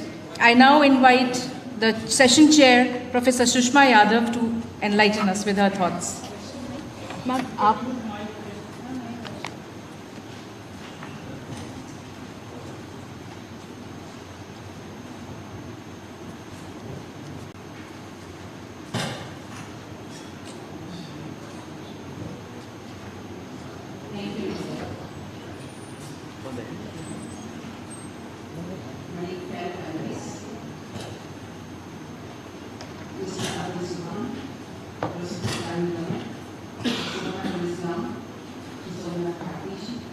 And in front of me, Honorable Vice Chancellor Jamia Militer, Shara Ranji, dear colleague and dear brother, I would say, Professor Rashid Village, Rajiv Janji, Mahbubul Sahab, Respected Secretary Ji, Zamiruddin Shah Sahab, esteemed guests, officials of the university, faculty members, research scholars and dear students. A very good morning to all of you and namaskar. The session is on professional development. Although I won't say I am a professional, but yes, I have dealt with professionals. My much more pet and desired subject would have been the equity issue or the gender issue. But as member of the Commission, naturally professional development also remains a very, very important issue. I must begin with complimenting the university, Jamia Hamdard University, and its dynamic leader, I would say, the Vice Chancellor, his faculty colleagues for organizing this educational conference 2022. And it comes in the wake of NEP 2020, which looks forward to a new way or new perspective on education. And the subject is also very important because it is education and nation building, the way forward. How do we move forward? And the entire nation is deliberating at the moment how to move forward. And I also compliment the collaborators, Alliance for the Economic and Educational Development of the Underprivileged. Because without that, I don't think we have a way forward. And all the panelists, I'll just sum up, have really reminded us all how do we move towards equity, how do we move towards quality, because without mixing those two, we really cannot build the nation. And the nation can only be built when these two come together. We have accessibility, we have equity, and we have quality. And for years and years, I think Indian national education policies or education policies have been keeping this at the center stage or at the heart of the policy: accessibility, equity and quality. But the data which comes out first comes from Abdul Sohan Sahab, which talks about lots of challenges before the underprivileged community in the field of professional education especially. And I was really impressed and moved by your presentation because it had passion. What Somnath Bharji ji just said, only passion can lead to change. So I saw that passion in you. You talked about a lack of accessibility. You talked about lack of resources and the will to move up. That will is also lacking because will comes out of the environment in which you grow or in which you are living. So your case studies were really inspiring. Despite constraints, how could you move them? I can only say the strategies that you said. You must really bring role models to these students. और उससे भी आगे अगर कहूँ तो इंशाअल्लाह ख्वाब देखिए, ख्वाब दिखाइए और फिर उन्हें हकीकत बनाइए, क्योंकि उन बच्चों के लिए ख्वाब दिखाने बहुत ज़रूरी है। हम सब आपको ख्वाब देखते हैं जो बहुत से किताबों से निकलते हैं, बहुत से अपने आसपास के लोगों से निकलते हैं, लेकिन उनके पास वो दोनों नहीं होते शायद। प्रोफेसर फुरकान कमर साहब तो I think it's a doyen of educational administration, I would say a man of management of course, because he's led a state university, he's led a central university, I think the first vice chancellor. That's right. And then he was advisor to planning commission. So combining this, I think he gave us a very, very short but insightful address. As they say, brevity is the soul of it, but he gave us data, he gave us insights, and then he also, I think, ultimately came to this, that we have a very small percentage of students in professional education, especially from minorities. And when I say minorities, it includes all kinds of minorities, in fact. Even NEP 2020 talks about it. And it was very interesting data of deficits. It's not merely that there are lesser students. It is also that those who are there are also not in quality institutions. ये इसी देश में है, मैं नहीं जानती विश्व का आपने अध्ययन किया हो तो इसी देश में है कि टेक्निकल इंस्टीट्यूट है बना हुआ है, मैनेजमेंट इंस्टीट्यूट है बना हुआ है, एजुकेशनल इंस्टीट्यूट भी है जो बना हुआ है, and I would say education is of course very much professional education, और वो खाली पड़े हैं, उनमें सीट्स हैं लेकिन बच्चे नहीं हैं। वो इसलिए नहीं हैं because they were not linked with the quality and market and employability. इसलिए ये इसी देश में हुआ कि जब ज़रूरत थी इंजीनियर्स की और डॉक्टर्स की तो एक के बाद एक संस्थान बनते चले गए और फिर जब वो संस्थान क्वालिटी नहीं रख पाए तो वो संस्थान खाली रह गया। वो क्या बन गए ये देखने की बात है, पर उन्होंने सरकार से जो उस समय सुविधा ली वो ली, लेकिन उसको चलाया नहीं। ये भी प्रोफेशनल एजुकेशन का या इस वर्ल्ड का स्पेशली एक प्रॉब्लम है जिस पे हमको ध्यान देना है, because you have to move forward. These institutions must also be brought into the ambit of quality education. मैं अपनी बात पे तो इसके बाद आऊँगी, अभी मैं सिर्फ फिर प्रोफेसर बहरुल इस्लाम साहब ने हमें बताया कि there are islands of excellence, we all lament it, we all are proud of it also, because when we are inside the island of excellence we are very proud of it. When we see it from outside, we say it's an island of excellence because they have so many privileges, the others do not have that. So it's both sides, but bridging the gap between these various islands of excellence, especially in professional education, is really required. And he talked about three things: critical thinking and soft skills. You will all agree, you are from the academia, that we are really lacking these. These students cannot speak few sentences on their own. The students cannot write applications, which earlier an 8th pass could easily do, and who are all from government institutions maybe at that time. Interdisciplinarity is important, but I would say now multidisciplinarity is also important, because that only can lead to creative knowledge and also innovation.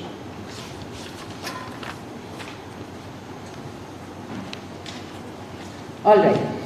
So I will, I think, stop about what the others have said, but I can't stop without referring to Somnath Bhartiji's reference to the beautiful tree and the education system that we had in India. Can we really bring that back and involve the entire society? Because that's important. Unless society is really involved in education, education will remain a distinct system. Without their involvement, the quality cannot really come in, because it's nobody's child. The government schools or the government institutions, except very few ones, ultimately lag behind. We were products of government schools, but now I think our children, nobody goes to government schools.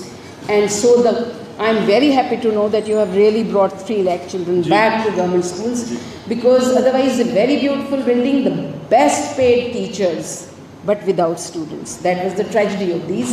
We must come out of it. Let me come to the subject, because you've invited me for that. And since I am not merely the chair, I had tried to look at what professional education has for the Indian society, Indian nation, and the Indian higher education system. I would start with one point. Indian professional education and the professionals coming out of that have really failed professions. And please pardon me for saying this, because professions were teachers, lawyers, doctors, engineers, basically, and all the allied fields also. They were supposed to be highly ethical people, because professions always have autonomy. Professionals they could come to an institute, or they could start their own enterprise or entrepreneurship they could have. But they all were led by the market. Teachers say that they lost respect. It's nobody else's fault. It can be society, but I think because I have also been a teacher, so as a teacher we have failed our professions, because we were supposed to be responsible. And the other professions, doctors became mercenaries, lawyers became liars.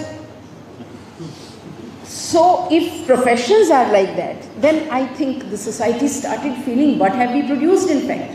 Therefore, the NEP 2020, when it talks about professional education, although it only talks about it as, other key areas of focus, not as one chapter, and maybe not as one chapter because it comes into the different chapters of the NEP otherwise, but it talks about it as other key areas of focus. And the very first point of professional education says, preparation of professionals must involve an education in the ethic and importance of public purpose, an education in the discipline, and an education for practice. It must centrally involve critical and interdisciplinary thinking. We've talked about that, discussion, debate, research, and innovation. And I would remind you why public purpose is important here and ethic is important here. I can remember number of my colleagues who were implementing the affirmative action, and at that time they would like to divert the child to a lesser important discipline, saying that you are coming from a background where you may not be able to really understand this. So if it is mathematics, if it is science, the teacher or the principal who is there as an advisor of the underprivileged would not tell them what is right, but would tell them that you may not be able to do this. So you better take I speak about Delhi University because I was a product of that university. You take a BA pass course, you take Hindi, you take, whichever course is simplest. Don't go to mathematics, don't go to science, because who will teach you that? You don't have people at home. If a teacher does that, I'm sure that teacher is completely unethical or not fulfilling the ethical purpose or mission which was there. So I think this ethic must be part of teaching, training. Profession as a teacher, you must be able to ingrain in them. Then only we can have generations which would not misguide students. And here only I would say, I would request Jamia Hamdard and maybe Falcon Industries there, and sir, to you as well. I had seen it as part of Smart City in Barcelona. I would say let's become as smart. In the Smart City there was a corner of young boys and girls. A complete crowd, and I said, what are they doing there? And they said, no, we have visualized the next 20 years, what kind of jobs will be available. And these students are being told that these will be avenues for you, or these jobs will be available for you. And then they can choose. Not only they can choose, then their teachers will guide. Then the counselor will also guide, because teachers know what are the qualities of these students. And then they'll be really marching on. So if we can really do that kind of research, what the next 10 years or 20 years or 15 years have for us, I think we can go to better professional education and we'll be prepared as better professionals. Because what had happened in India is whatever becomes fashionable, whatever is in demand, we start running after that without even thinking what is the future for them. So we have not IITs but ITIs, where students don't know where we'll go and they really do not know what the future is for them. It also says, I am coming to NEP 2020, professional education thus becomes an integral part of the overall higher education system. But till now, we did not have that.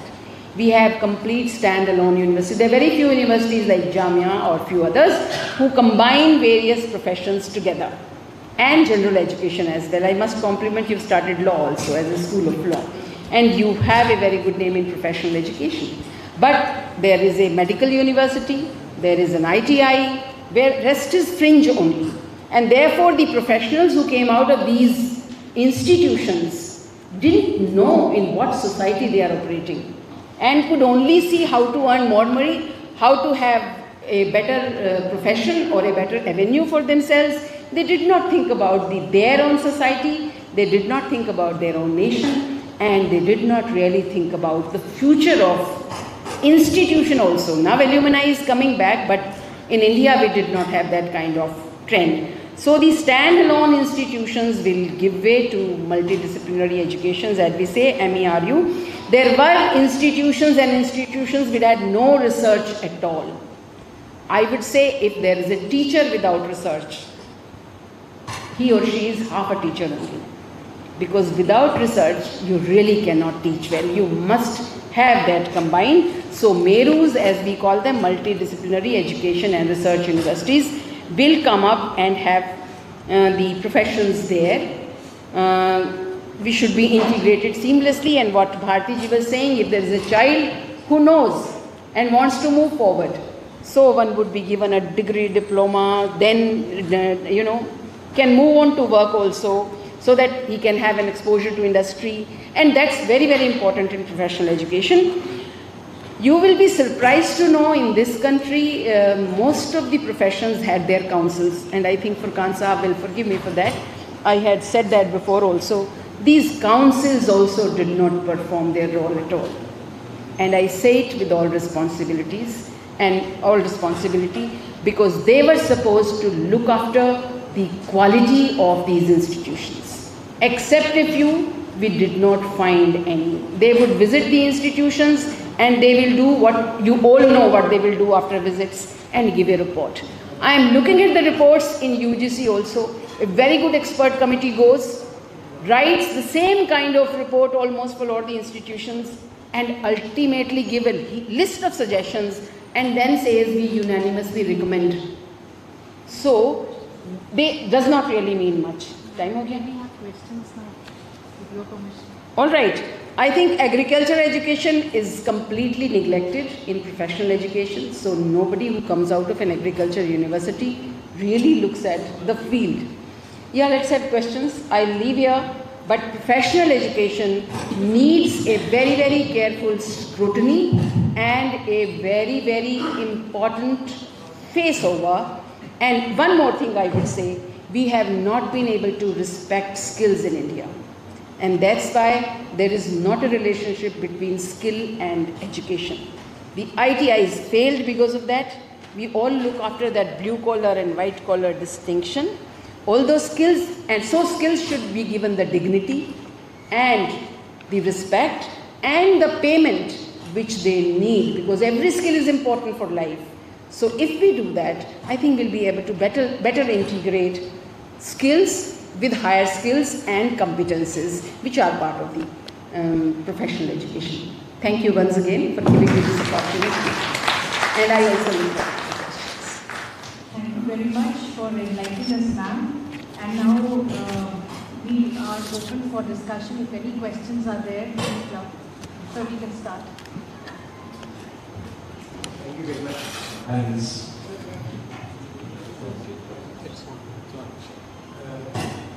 let me find out, so say something about the status of the professional education. When we are talking about Professor Khaman mentioned about the ratio between blue collar and white collar jobs. For example, when we talk about professional education, we first think about the engineering units. For any engineering branch, it's at least the engineer to technician to craftsman ratio is 1:10.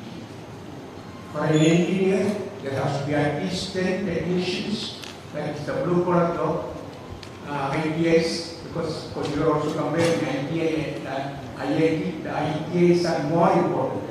True. Yes. So, for an engineer, we need at least 10 technicians and 50 craftsmen. For example, if we just look at the carpenter, the civil engineers, they need people from construction industry, the construction workers. So, all over the world, there's an international norms that for any engineer, there has to be at least 10 technicians and 50 people who are working with the crafts. And when we just look at the overall professional training in this country, we can even see that there are large number of people who have not got any professional degree in engineering. They are doing a lot of engineering work. Just look at the aboriginal arts and crafts of this country. There are also people who have got training, maybe acquired skills. There has to be a practice for acknowledging and certifying the assessing and certifying the acquired knowledge and skills. In fact, UNDP has almost 30 years ago proposed assessment and certification of prior ACPA as an activity of the education institutions. If you just look at the whole country, or a country like India or Africa, you will see that it is the most of our quality improvement in life and life management systems are not from the so-called high-end engineers or high-end professionals, but from the people who are working at the ground. Because this is similar is the case with the medical treatment system. Look at the doctors, for example. So, similarly for the doctors also, the paramedical staff here. And then we have to redefine the professional education. Indian Institute of Science this year started a BTech. The Indian Institute of Science is not a professional institution, higher science institute. They started a BTech in computer science and mathematics. Computer science and mathematics. Computer science and mathematics. Computer science and mathematics. And if you continue in this way. Sir, your question, yes.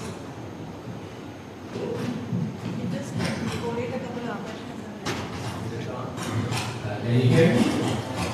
I have a question to Dr. involved. He underlined the right legal exam and he remarked he was successful in achieving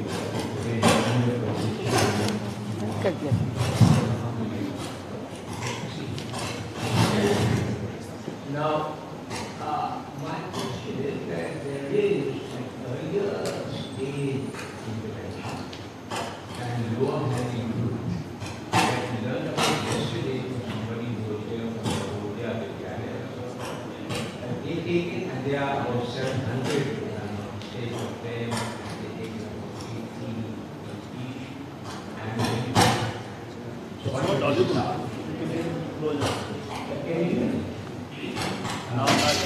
And these are at classes, and I understand 75% are rural, 25%.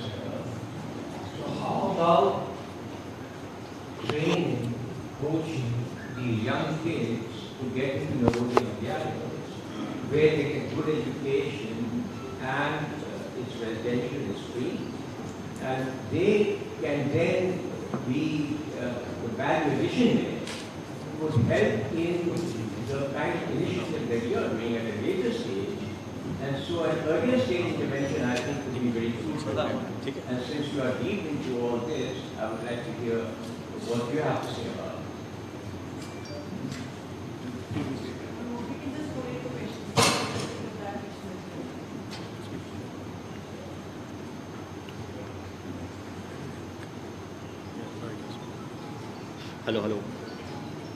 Hello.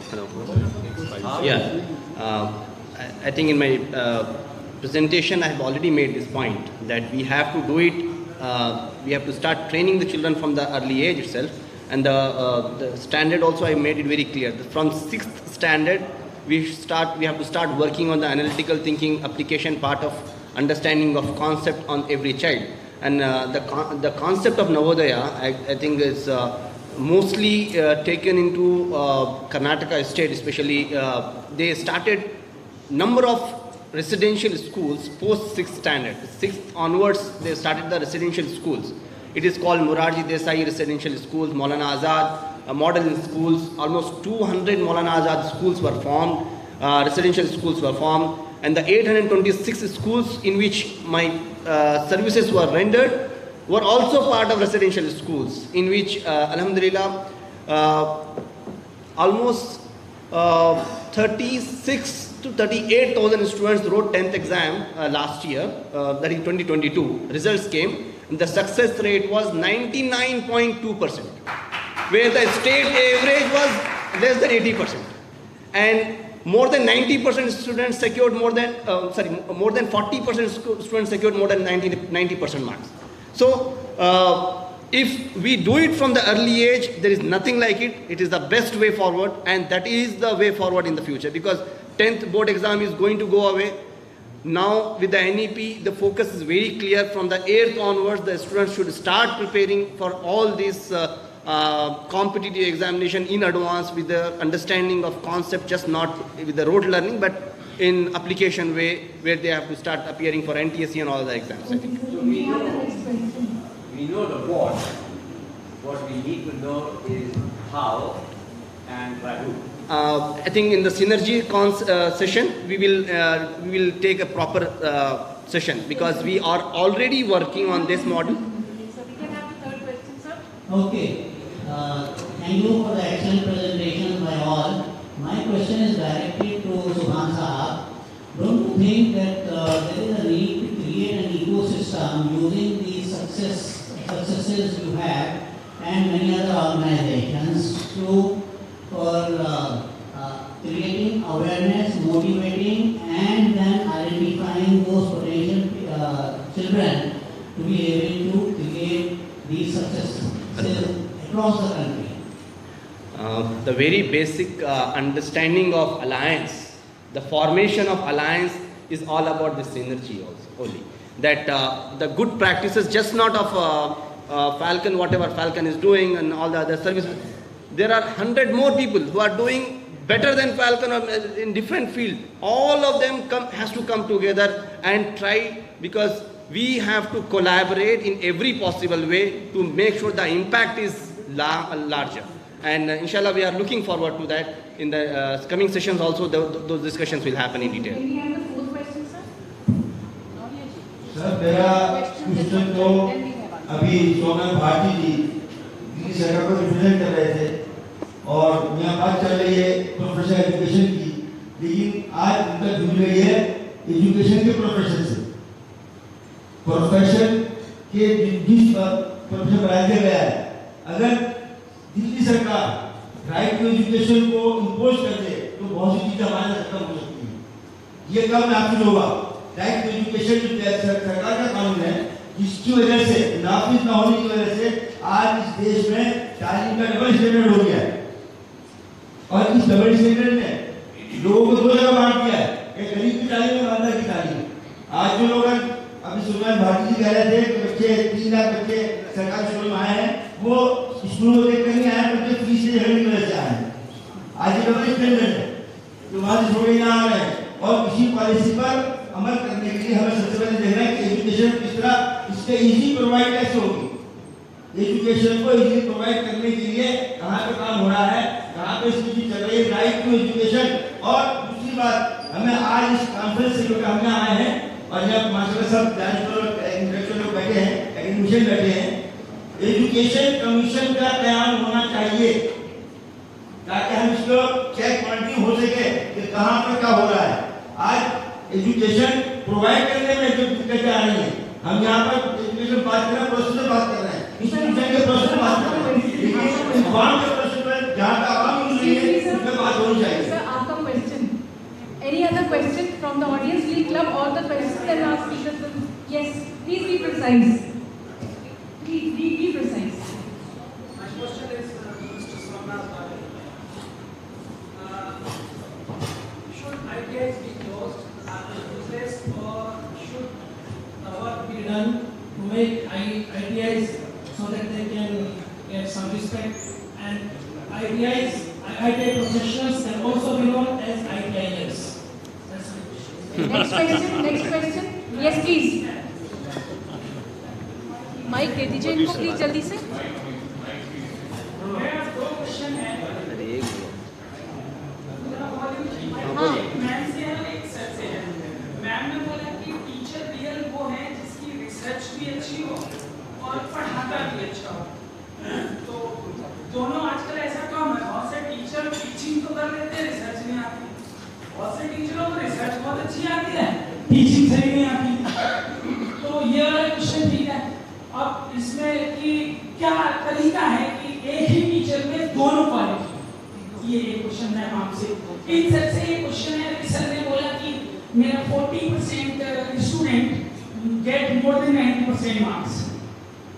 मैंने ये notice किया है कि 10th पास कर लेता है, 12th भी पास कर लेता है और वो मैथमेटिक्स, फिजिक्स, केमिस्ट्री सब पढ़ लेता है, बट उसको सही से पता ही नहीं होता मैथमेटिक्स में पढ़ा क्या है।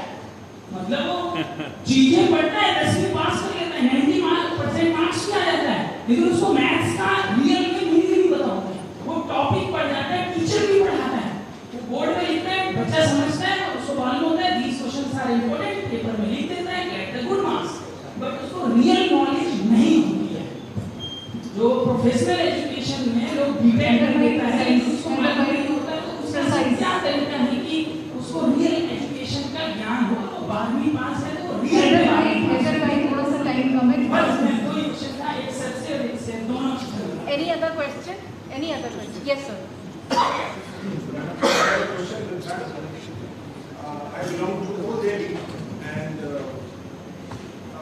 want to know the remedy from the teachers, what the steps the teachers can follow. I know one of the Urdu medium schools, they have a PhD in Urdu and his students fail in Urdu. So I just want to know the remedy. I mean, the schools or the managing committee should follow that. Thank you. Yes, sir. After did you say wrap up question? Respond to the question. मेरा question है श्री सोमनाथ भाटी से कि business राष्ट्र programme जो Delhi school Delhi government में चल रहा है, क्या ये भी बिजनेस राष्ट्र प्रोग्राम भी प्रोफेशनल एजुकेशन को बढ़ावा देने के लिए है? अगर ये है तो इसके ऊपर थोड़ा समझिए।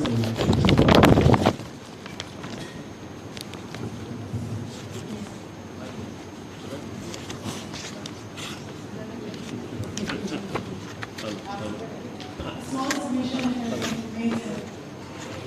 I think the conversation I have had, उसमें एक भी अगर फाउंडर मेंबर्स कुछ अपना बात कह पाए, तो ये सवाल ये उठ के आ रहा है कि इतने सारे लोग मौजूद हैं, सरकार भी थी, गैर सरकारी संस्थाओं भी थी।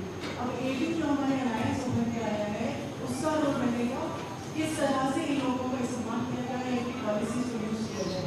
So after the questions are answered by the esteemed panelists, I would request one of the founder members to kindly enlighten us that how this is synergy. Although we have another session on that, but just to create the curiosity and to respond to that. Maybe after the answers of the panelists, I would request one of you to kindly respond. Sir, you please answer. Yeah, so let me respond to the first question there. See, when I compare ITI and IIT, it was not from the point of view to demean ITI.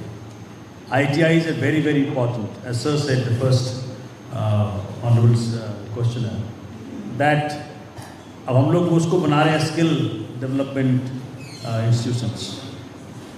They cater, in fact, as I understand and even from IIT point of view, different, जब मैं IIT alumni में था, उस वक्त हम लोगों ने एक संस्था बनाई थी that let us adopt ITIs. So Ashok Leyland had adopted one ITI because those ITIs had to craft courses to respond to the industry demands. So similarly, Ashok Leyland adopted one, some other industry adopted another. Our Delhi government is very, very keen on developing ITIs to cater that need. तो हम बहुत proud feel करते हैं ITIs पे, और जो लोग वहाँ से निकल रहे हैं उनके बगैर इंडस्ट्री चल नहीं सकती. So we are all working on that. And second question for business master. See, वो जो इनफैक्ट प्रोफेशनल कोर्सेज की जो बात करते हैं, जो मैंने कहा कि बचपन से चलने का है. अब you not believe what business master, what I'm going to say.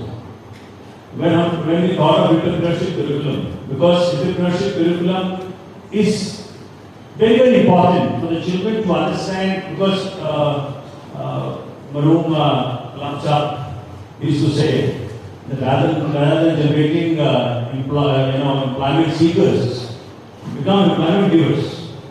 और हम लोग के पास हमारे काफ़ी उनसे प्रेसिडेंट साहब से काफ़ी मुलाकात हुई. उस लिहाज से ये एंटरप्रेन्योरशिप करिकुलम बहुत इम्पोर्टेंट है.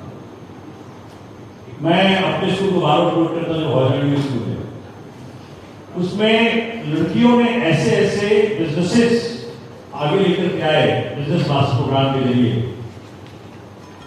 60 crores rupees of industries have been invested in children's projects. Imagine. I get it? 60 crore रुपया इंडस्ट्रीज ने बच्चों के प्रोजेक्ट में लगाए हैं. मेरे पास एक फोटो स्पीकर में ढूंढ रहा था कि इसमें यूएस में लगता है. मैं पूरा मार्केट ढूंढा नहीं मिला. जब मैं स्कूल में गया तो मैंने देखा कि बच्चा उसको बनाने का था. अरे तो ये जो एंटरप्रेन्योरशिप, ये अंदर से फीलिंग, उसकी अंडरस्टैंडिंग कि हमको नौकरी देना है. नौकरी लेने के लिए तो बहुत ज्यादा करिए, नौकरी देने का माइंडसेट. और ये एंटरप्रेन्योर्स जो हैं, जो एस्टैब्लिश्ड इंडस्ट्रीज हैं, इंडस्ट्रीज जो हमारे सेलिब्रेटेड लोग हैं, वो स्कूलों में आके they give lectures to inspire them. So imagine top industries coming to a government school and giving lectures to students. उनकी क्या क्यूरियोसिटी अंदर से कितनी अच्छी होती होगी और क्या इंस्पिरेशन मिलता होगा। We are doing that, we are doing business, ये जो ब्लास्ट प्रोग्राम है जिसमें कि बच्चों के प्रोजेक्ट्स को हम फंड दिलवा रहे हैं और वो they are on the way to become successful entrepreneur, and then entrepreneurs and IAS, IPS and civil servants all are coming to the government schools to educate children, to talk to them, to inspire them. Something unique is happening. So that's why I request whoever has not gone and seen this happening, please, you can give me a call and I can take you to those schools. So please come and see and suggest also further. Because जैसा ma'am ने कहा, सुषमा जी ने कहा कि सबको cumulative है ये, as a society आगे बढ़ना है, हम सब इकट्ठे आगे बढ़ेंगे, कोई पीछे ना रह जाए। इसके लिए बहुत जरूरी है कि हम सब लोग एक साथ एक फोर्स बन के आगे चलें। Thank you.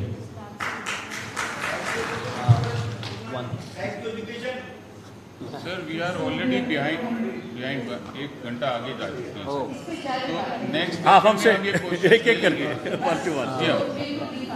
जी हाँ प्लीज ब्रीफली बस, प्लीज 2 मिनट के अंदर।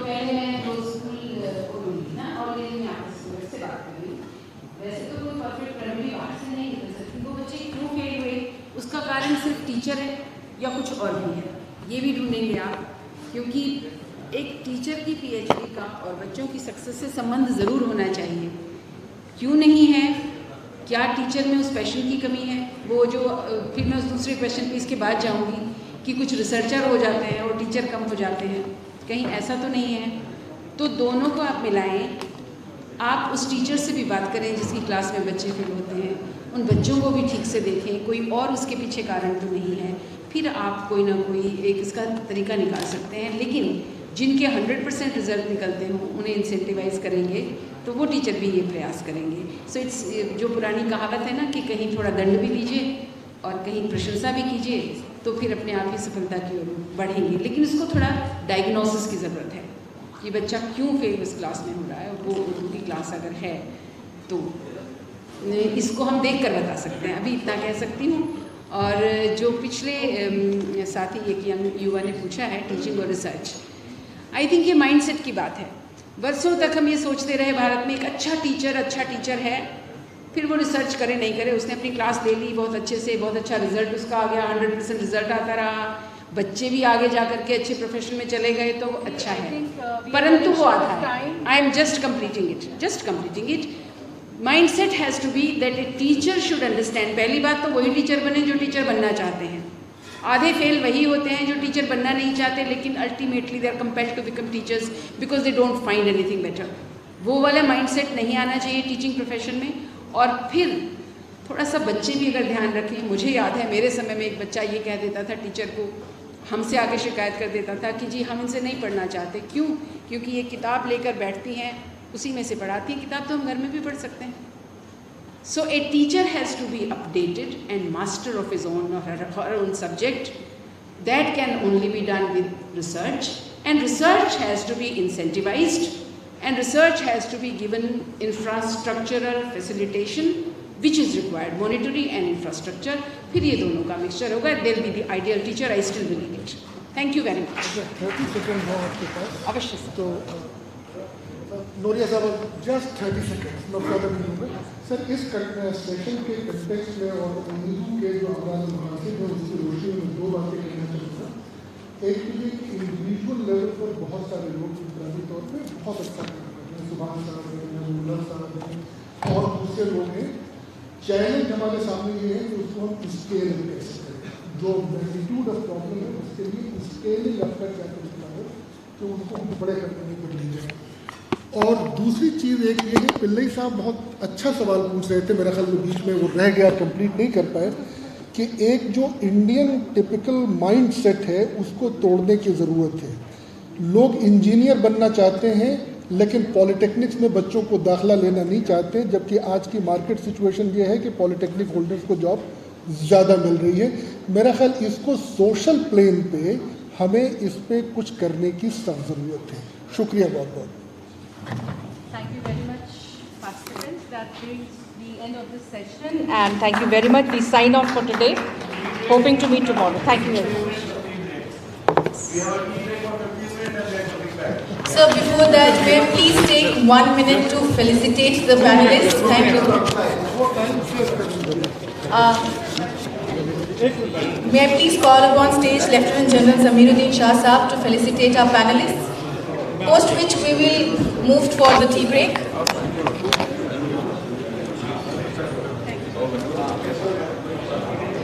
First up, we have our chair for the day, Dr. Sushma Yadav.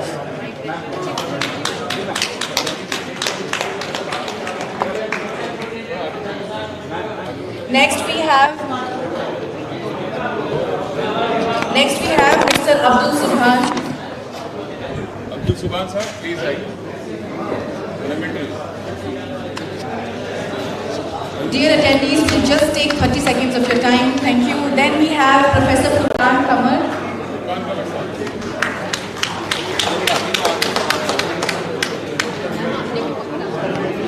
Then we have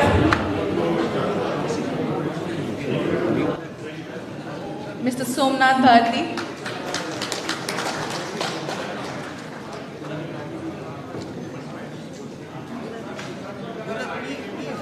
Then we have Mr. K.M. Baharul sir.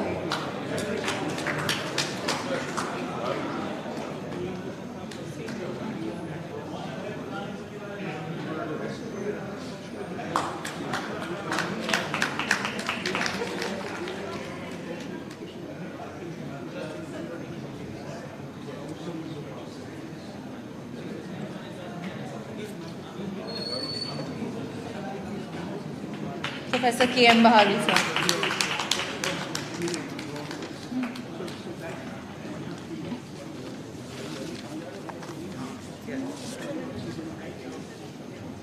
Thank you so much for joining us for this panel discussion. We will reconvene in this hall at 12:35. All the attendees will be back in the hall by 12:35. We may proceed for the tea break. They will come by 12:40. We'll be back in the hall by 12:30.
The theme of session 6 is vocational and entrepreneurial education, need of the hour. We request all of you to please be seated. We'll begin shortly. Thank you so much.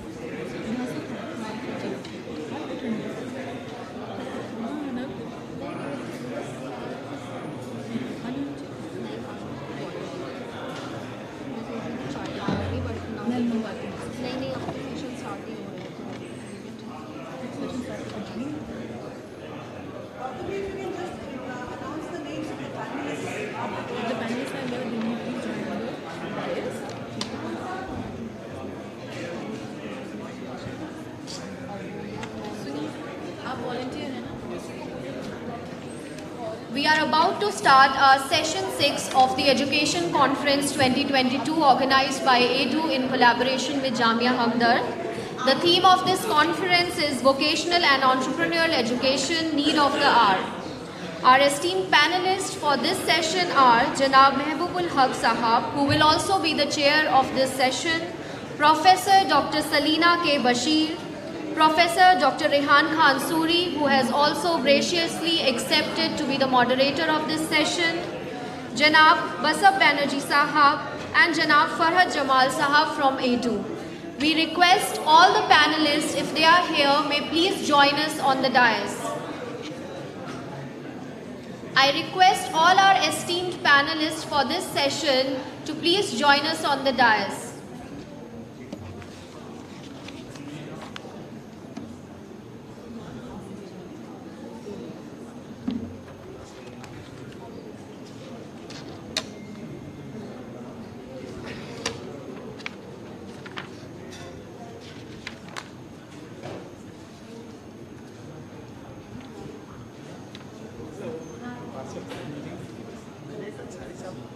Sir मैंने upload करवा दी है.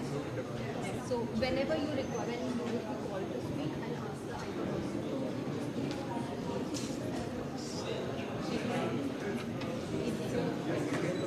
नहीं, we'll get it out the door.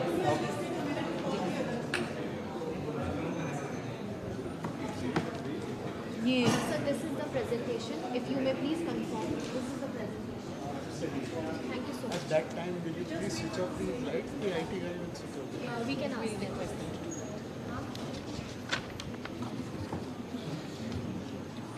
We just wait 2 minutes. They asked us to just call them.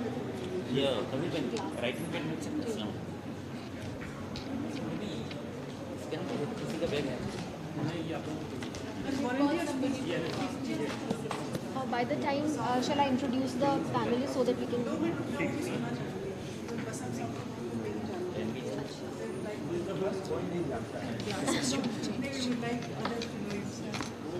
Madam कल हमारे इनामदार साहब को पूछ रहे थे.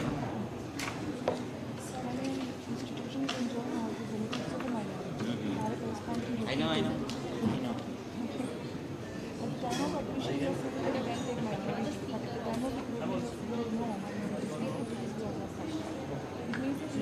He can groom the people.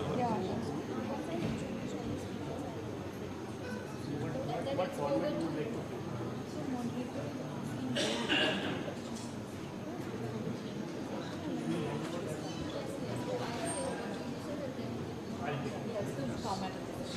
Correct? Will they do it sitting or going?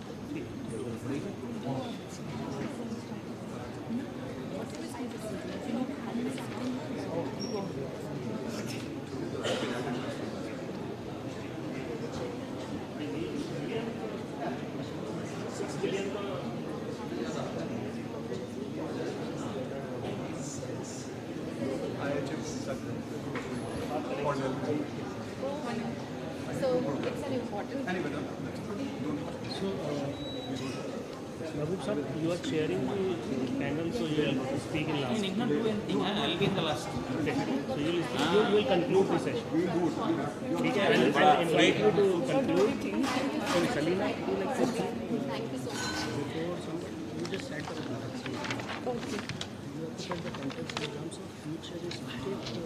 approach to establish a skill development education.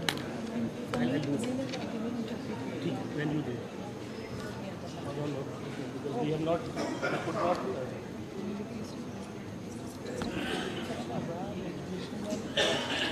I request all the delegates and attendees for the conference to please settle down. We'll begin our session 6 for the conference.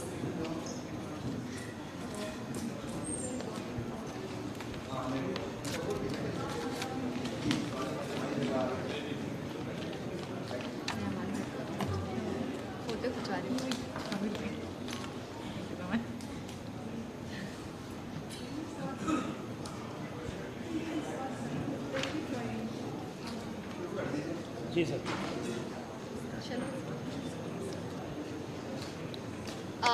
A warm welcome once again to the session 6 of Education Conference 2022 organized by A2 in collaboration with Jamia Hamdard.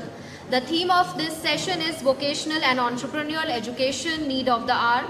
Joining us for the session we have our esteemed panelist Janab Mehboobul Haq Sahab, who will also chair this session. We have with us Professor Dr. Salina K. Bashir, Dr. Rehan Khan Suri, who has also graciously accepted to be the moderator for this session. We have with us Janab Basab Banerjee Sahab and Janab Farhad Jamal Sahab from A2. This session will focus on the significance of vocational education, that is skill-based education, which will employ the concept of earn and learn. Vocational education is an imperative, especially for the underprivileged in the economic development. Let me take this opportunity to introduce our esteemed panelist. Janab Mehboobul Haq Sahab is the founder and chancellor of the University of Science and Technology, Meghalaya, and chairman of ERD Foundation, Guwahati. He is a visionary edupreneur and institution builder who has given a new perspective for holistic development for institution building. We welcome you to the panel, sir. We have with us Dr. Salina K. Bashir, who is the Dean, Hamdard Institute of Legal Studies and Research. Her area of specialization is intellectual property rights. Before joining Jamia Hamdard, she was a professor for IPR at Cochin University of Science and Technology. We welcome you to the panel, ma'am.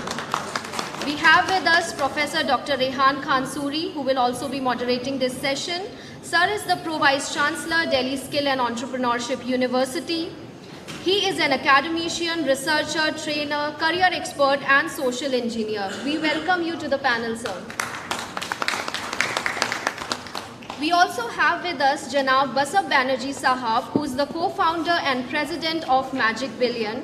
He started his career in the Indian Army. With over 40 years of international experience in vocational systems training, design and management, Sir has significantly supported the government's effort in skill development. We welcome you to the panel, sir. Joining the panel, we have with us Janab Farhad Jamal Sahab, who is the chairman and managing trustee of the Maulana Azad Educational Trust, Aurangabad. He has been managing 8 colleges with diverse streams and 2 schools with a student population of over 12,000. He is also a certified hotel administrator from American Hotel and Educational Institutions. We welcome you to the panel, sir. We have with us Dr. Hina Hamid, Associate Professor, Department of Chemistry, and Dr. Meher Fatima, Assistant Professor Hill, sir, who will be the reporters for this session. Over to you, sir. Thank you very much. With the permission of Chair, we may start this panel discussion. As we know the topic, and it has been discussing since yesterday, about the education, and especially today's topic is more on skill development and entrepreneurial education. C.K. Prahlad said in way back, and the target was 2022, and we are in 2022 today. And the target workforce to be skilled, that was more than 50 crores. So how much we have achieved? We have to see that. I am not going into detail of what we have done. But today's discussion is more on what we have to do, how to roll out the things on ground. We may have discussing many things like in terms of education, skill development. At the moment skill development we are saying that means एक बड़ा ही होगा, एक electrician होगा और skill development उसे 2 महीने की 4 महीने की करानी, एक सर्टिफिकेट देना है और एक ट्रेड टेस्ट होता है. और अभी नई चीज़ निकली जिसमें स्किल सेक्टर काउंसिल आई, उन्होंने एक सर्टिफिकेशन शुरू किया. तो 800 रुपये अगर आप देंगे तो असेसर के पास जाएंगे, वो एक सर्टिफिकेट दे देगा, then that certificate will be recognised everywhere. So we are just focusing on certificates, and it has been, I think we all have witnessed that. That's why we are discussing about the quality education. So we are just focusing on degree, but now days have gone. So 2 things I would like to just discuss, and just I'm just creating a kind of just a platform or ground for my speakers also. We would like to listen from them.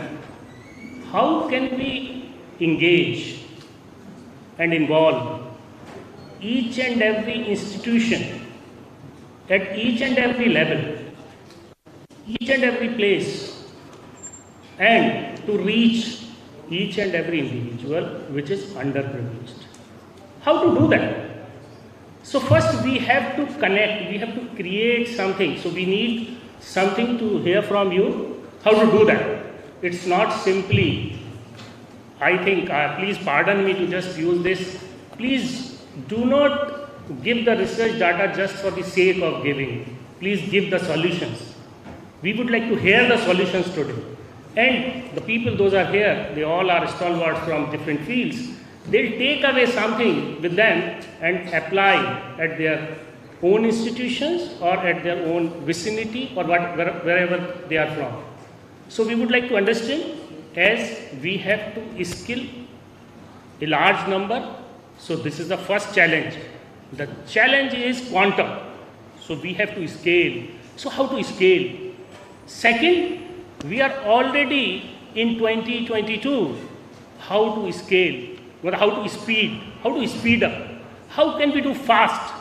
So 2 things I would like to just request you, all the speakers, so please give the solutions in terms of skill development at the level of school, of course, in the secondary school, initially, after 6th class, and at the level of, say, polytechnics or ITIs.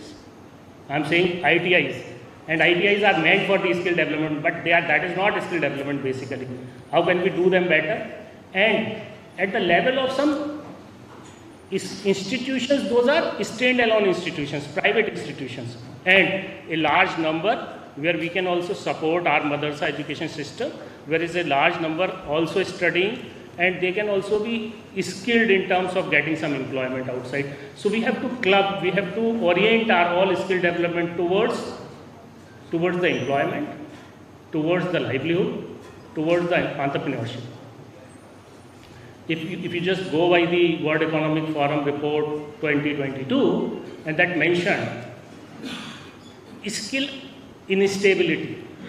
Say every 5 years, there's a large number of jobs are vanished. So the jobs which were there in 2000 or 2010, those are not there today. So now category of jobs are changing, keep on changing. So one is implementation of these skills. How can you implement the better education? How can you really skill the person? Second, what kind of skill set is required?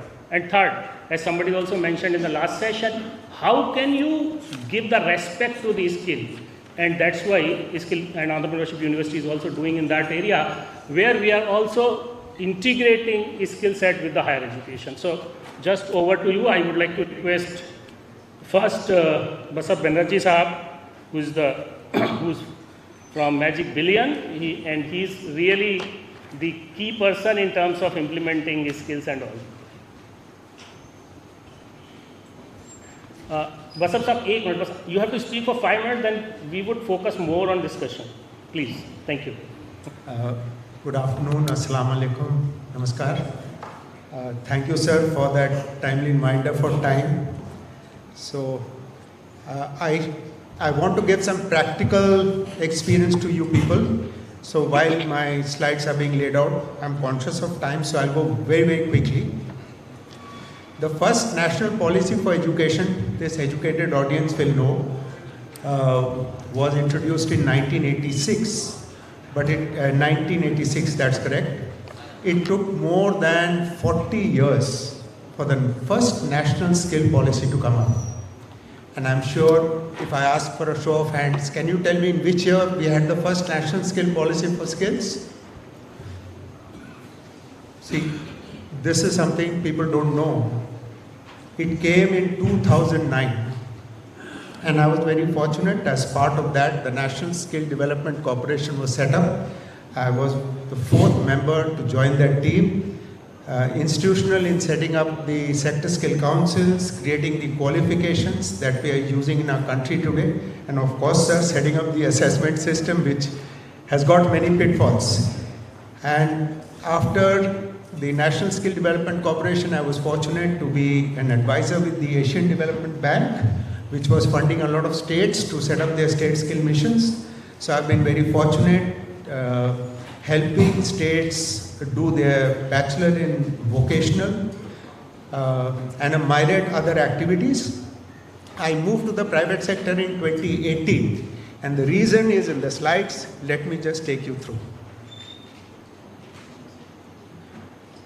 अभी इस slide में बहुत कुछ है, पर मैंने इसको PDF में भेजा है, तो मैंने इसमें एनिमेशन नहीं डाला है. आप पहले राइट साइड में देखिए. I am sure I am preaching to the choir. IT साहब, IT प्लीज़ थोड़ा सा ये अगर लाइट आप बंद कर दें तो दूर से दिखेगा. नहीं ये लाइट, अच्छा चलिए आपको दिख रहा है तो ठीक है.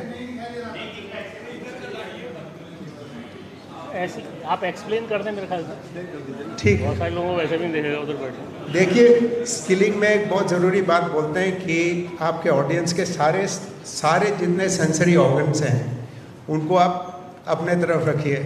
जनरल साहब बताएंगे, ये आर्मी में हमें सिखाया जाता था, तो इसीलिए I thought if this light is off at least your eyes will be here and not on your mobile. Thank you. So the first thing we got to remember is that a vocational education has to be linked to vocation. This is the only theory I'm going to talk about. So, who is going to talk about the vocation? Now, if you ask 20 leading construction companies about a welder or a fitter, which they use for their structures, each one of them will define a welding vocation 20% similar and 80% different. So therefore, if you go to any developed country, and that's what we do, we sell the magic of 1 billion Indians to global employers. Every employer in that vocation is going to give you 80% different skills of a welder. So therefore, if you want to create an efficient vocational education system, look at the first block on the left.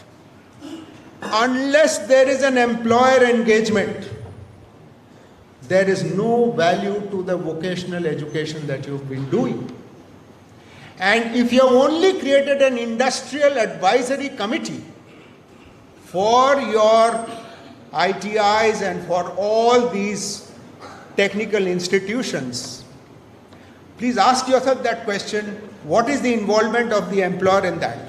So therefore, if you see, the employer must give a contract to that vocational institution or to that group of vocational institutions कि साहब मैं 100 welder आपसे लूँगा, 100 structural fitter आपसे लूँगा, वो welder MiG का होगा, उसको 6G कैपेबिलिटी आना चाहिए वेल्डिंग का, 2 मिलीमीटर का RT में चेक करूँगा. And he will sign a contract. If you as a vocational education system can deliver that welder to that employer, then the money that you're investing, the time that you're investing in that glamorous center of excellence is worth it. Otherwise, it is not an efficient VE system. You can show it to the ministers, you can show it to anyone, you're not adding value.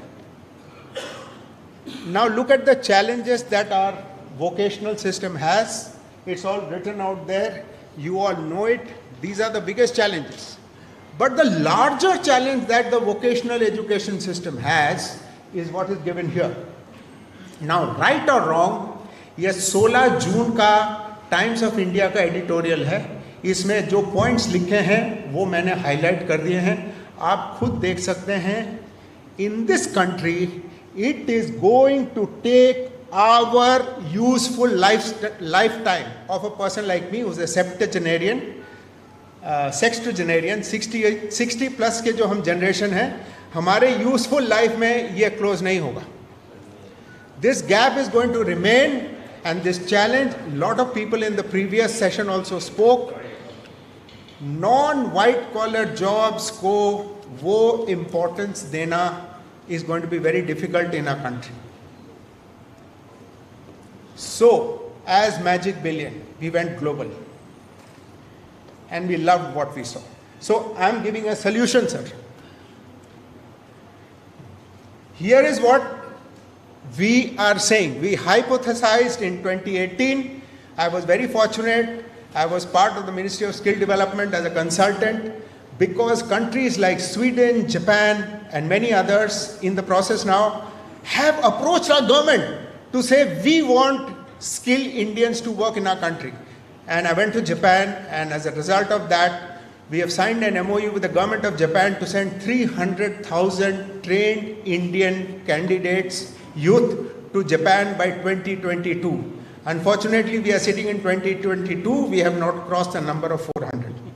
So, the challenge with our country is, as Sir rightly said, it is in execution, execution, execution. Right? So, you can see on the left side, that's the challenge. Every door we knock. So, in our organization, we've got 17 people across the globe. Every door of employer we lock, medium to small employer says we got a problem. But they don't know about India. One thing across the board we are hearing, we want skilled and certified workers. Now we have these certifications. 2 minutes? Okay. So this is what we have. This is what we sell. On the left you can see it's all data. 89% is the shortage of workers as responded by employers. So 89%. And of course there's a lot of gibberish around. As a small company, as a privately funded companies, these are the 9 geographies in which we are already sending people. No help from the government, no help from anyone. There is enough talent in India to match the requirements. Not a single employer is complaining. Just yesterday we have received a repeat order from a Romanian client, and I'm happy to inform you, the first ever welders and fitters from India are being sent by Magic Billion to a country like Australia. And in India, I was seeing their salary slips, they were earning 16,000, 18,000 rupees in cash. Over there, they're going to earn 56,000 Australian dollars, converted 32 lakh rupees. Long-term opportunity. They'll first go on a 400 visa, then they go on a 482 visa. Their life is made. If you want to see them over the next 3-4 days, they are going to Australia. This is what we do across the spectrum. I just want to take you through one thing. अगर आपके पास 12वीं पास बच्चे हैं और आप उनको long term opportunity Germany में देना चाहते हैं, we have found this gold mine. Germany is short of 1 million apprentices every year. उनको 2 million की रिक्वायरमेंट है, 1 million का शॉर्टेज है. It's a long-term opportunity for just plain 12th pass candidates who and their parents are open to sending their children overseas. Jobs are across manufacturing and services. I'm happy to have a dialogue with any institution which would want to look at sending them to Germany. We are sending for the last 2 years. I didn't have time. I would have shown you some videos. ऐसे ऐसे बच्चे हमारे जा रहे हैं. We can give you 2 minutes grace. You please show them. Thank you. मतलब आप में से कोई, you just connect with us. You see the kind of children we are sending to Germany. And that's the social purpose with which we have set up Magic Billion, which is why I think Ansari Saab decided to call me here. It is not for people with heavy pockets. It's not for them. It's for the आम बच्चे जो कि इस job को लेके they will make their families to be economically secure for generations. They'll make their sister study and they will have a great life. So I think I'll finish here. If there are any questions, I'll take it later. Thank you. Thank you very much. It was indeed a clear-cut understanding about the requirement globally, and India is, of course, the supplier of skilled workforce to the world. And we have to draw something from here. How can we implement some courses, especially immediately after 12th, where they can be skilled? How can we bring that skill set, and like you said, in terms of especially welder, so institutions, they have to understand how to establish the best labs for that. Anyways, thank you very much. We'll again take some questions for you. Somebody would like to be interested to connect with you. Definitely they'll be connected. And now we are just moving to our next panelist, Professor Salina Bashir, and she is the Dean Faculty of Law. As she is from law, so I would like to request her to just throw some light on role of IPR in vocational training.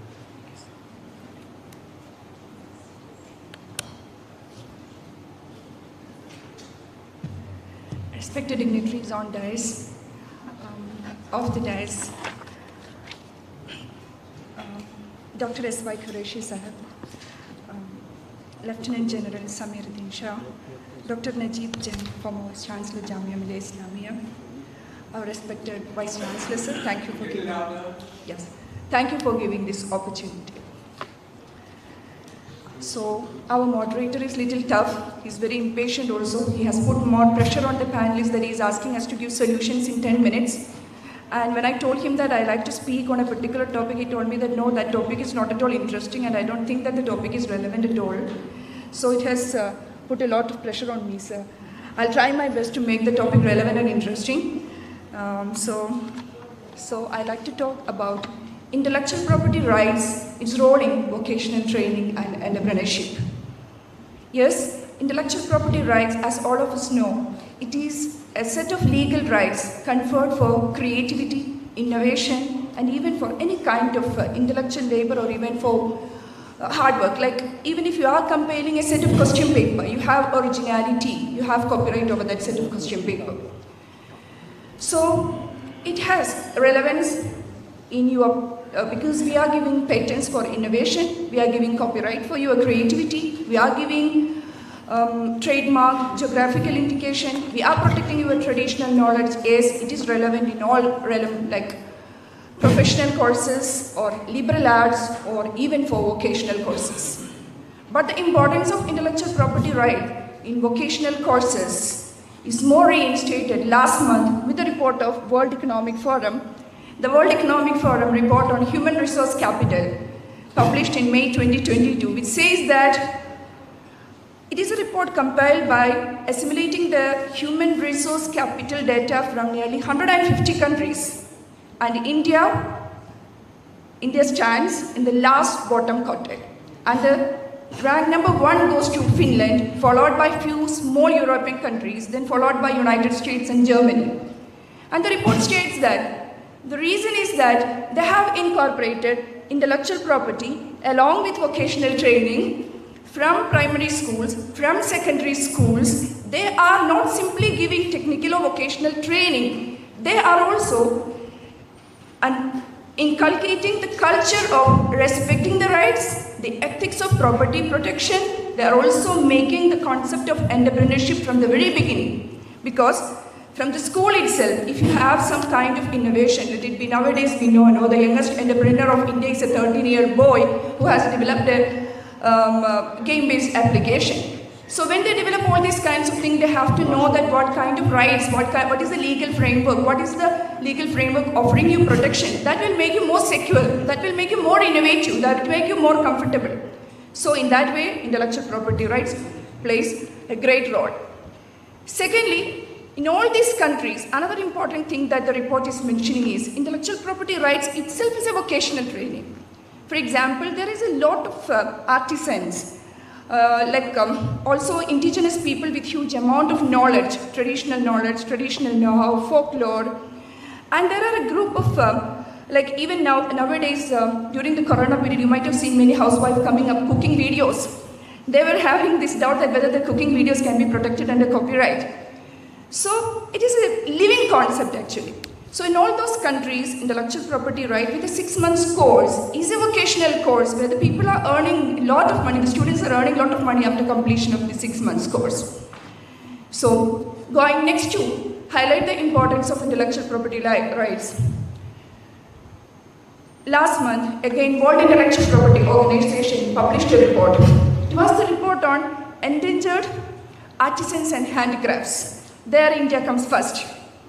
Nearly more than geographical indication, handicrafts and arts are in threat of endangering.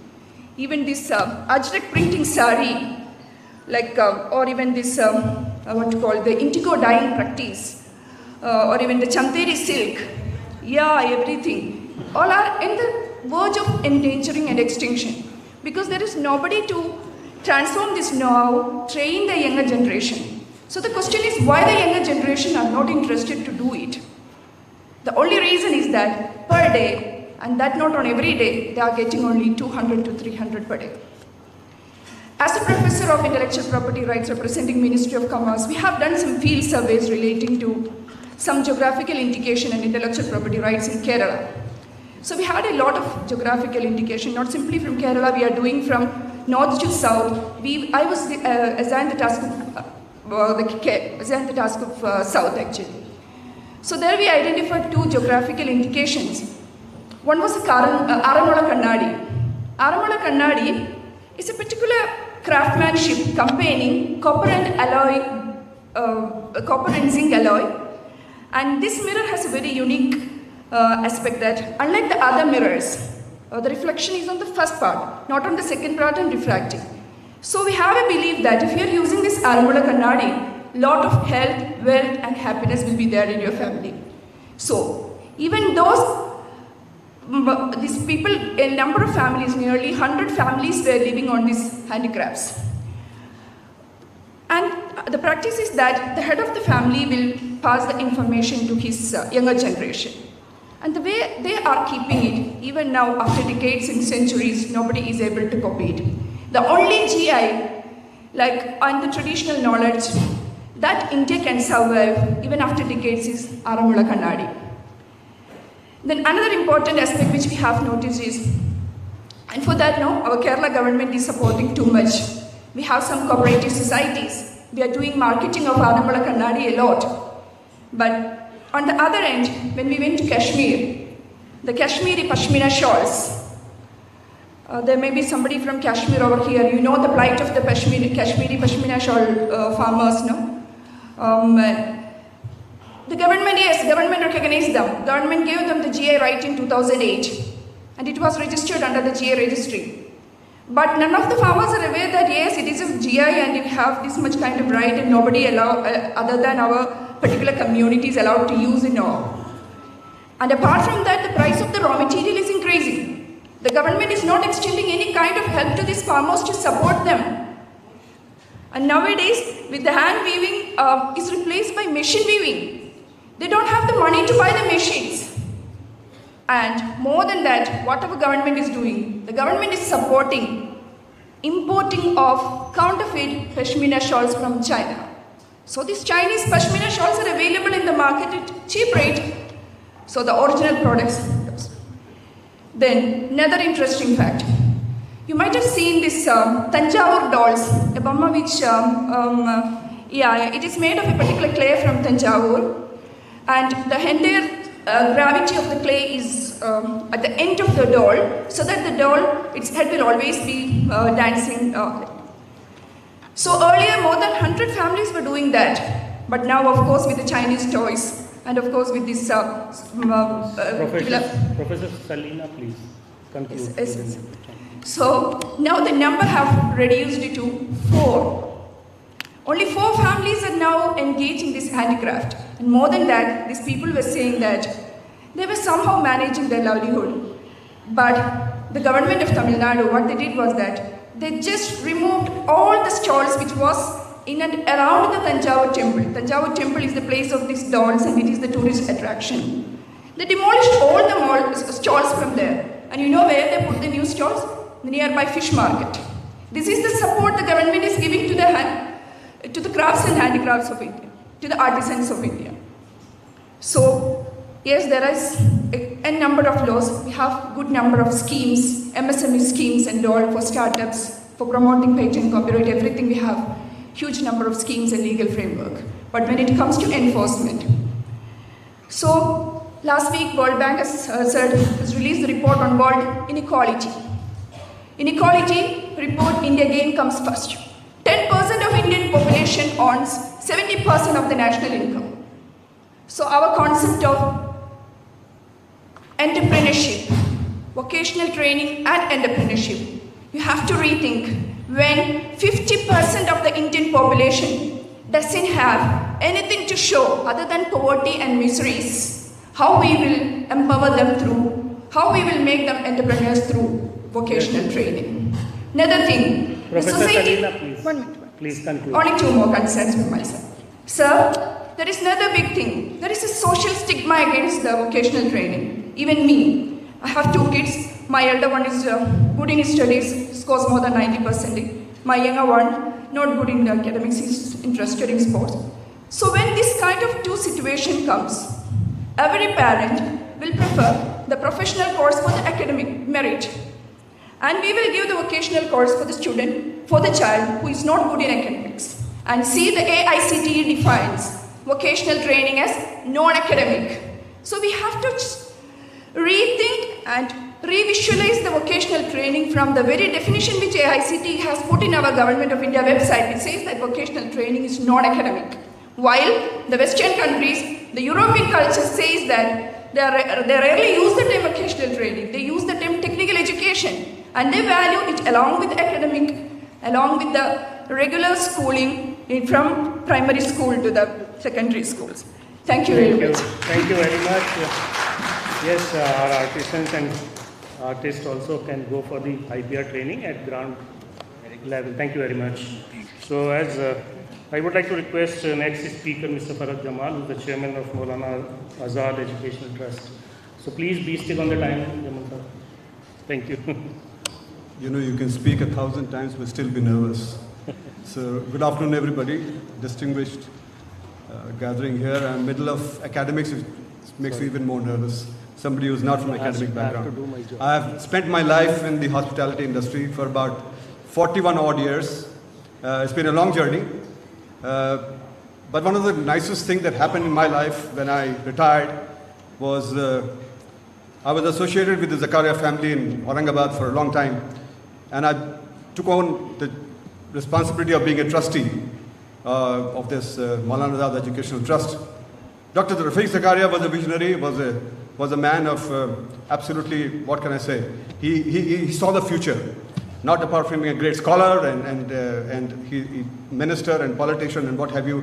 So, but he saw the future when he went there in 1964 in his elections, and he saw the misery, the conditions that were Muslims who were living there, and the opportunity, lack of opportunities that were there, lack of education. And he said the only thing that can actually get this entire lot out of this condition is only education. That's the only panacea. I was very inspired when I've been reading and I've been associated with the family, and I took on that role of managing trustee, and now I'm the chairman of the trust. There's a big shoes to fill, but nevertheless, as a student, I feel younger than Abdul Subhan, who's done a tremendous job as far as education is concerned.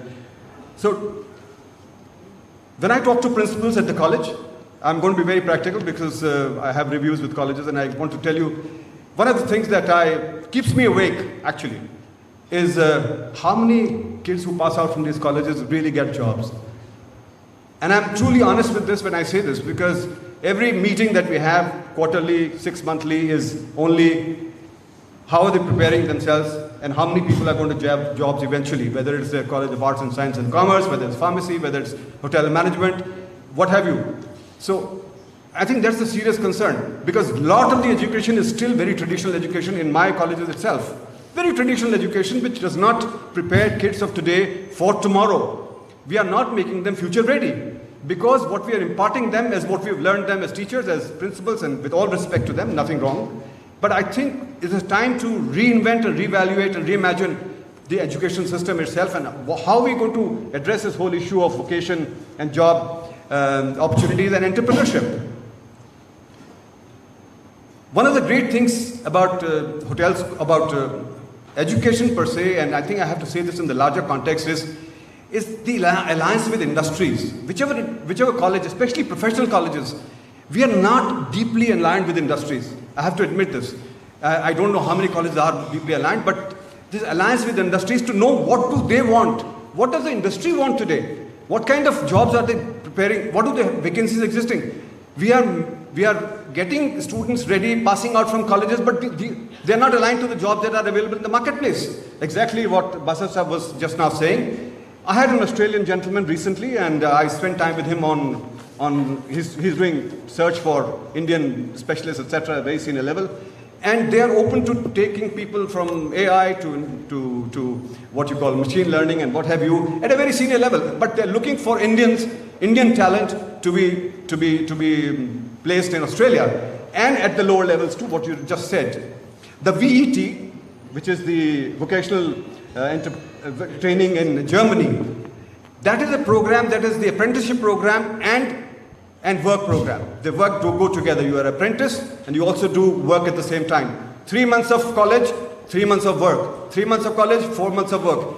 It's a fantastic model for us to follow, because today what we're doing is we are giving education, but we don't know what is going to happen to them after education. I think I do as a group, as people whom we have, the gentlemen who were involved with this and the entire group, we are committed to making sure that we put our thinking cap on and really advise in our own capacity, influence as to what we can do to provide greater job opportunities for kids who pass out from colleges. Today, hospitality management. I'll talk about a little bit about hospitality management if I have 2 minutes. 1 minute, okay. The hospitality industry today is 2.6 million people short of job. We are short of 2.6 million people. Can you imagine? So that huge gap has to be filled by from where? 1,200 colleges out of 1,200 colleges we have in this country, right? So how many students can come out of that? But still people are not going to hospitality for various reasons. I'm not going to spend time on that. But that is the opportunity that we have. Culinary skills. A large section of the minority community can be involved in culinary skills. They are already involved, but they can expand. There are some legacy chefs who are actually, their families have been in chefs, but today I think a time has arrived that we are giving them respect. We're giving them opportunities, and they are actually doing very well in India and overseas. So there's a huge opportunity in the culinary area and also in the service management area where people can actually find jobs and vocational skills. So I'm going to close this talk with this, and I say this with great hope that the future is looking good, future is looking bright, and we will do all we can do, as I do, to make sure we make a difference. Thank you very much. Thank you very much, Prasad. Really, it is now needed to just take all this to the villages, to the schools or at interior places. So how to connect, how to implement that training, that is more important, because we know the problem, but we have to look at the solution, and we have to look at the people, those are doing in different area of the country. We have to bring them, because suppose you have to just set up a small school. You have to just connect with the sector skill council. It's very easy to connect. They'll bring one industry also along. They'll set up a COE, Center of Excellence for that particular trade, and within no cost. So we can create some mechanism. I just would like to request, even I do also, to just be the catalyst, be the kind of change maker in terms of this skill landscape. So where we can bring, because each and every skill has the sector skill council, and they have all big industries with them, and they are ready to serve, they are ready to come, because they are also because they do have the targets to just reach. So we have to understand that, or of course all this we have to bring, because giving the training, the biggest challenge is the equipment, the lab. So either you tie up with the industry. So again another challenge for the areas where small villages, small towns, you do not have the industry, how to tie them up. So you have to bring some simulation to them, you have to bring some equipments to them, and you have to just set up in one area. At least as there is a scheme of one district, one product, you can also say one district, one skill set, because each and every district has some unique strength or talent in terms of the skill set. So we have to just identify, we have to work a little scientifically also. I think IDU can do that with the, of course, the kind of people are there. I am hopeful that would be implemented. And now we are just moving towards the, I'm not saying last speaker, but the chair of the panel, but I would like to request them to speak also. You know, India is third largest startup ecosystem. We have more than 100 unicorns, more than $300 billion altogether. And what is unicorn? $1 billion revenue. Just look at the numbers. 50,000 startups were there in 2018. Now, again, Delhi and Bangalore, both are the most startup registered cities. Delhi is startup capital, 6,000 startups registered. So just look at that. So now, what is the future? The future is entrepreneurship. And you know, there is a study. We recently have a study in Delhi also, and that is called directly owned entrepreneurship, directly owned companies.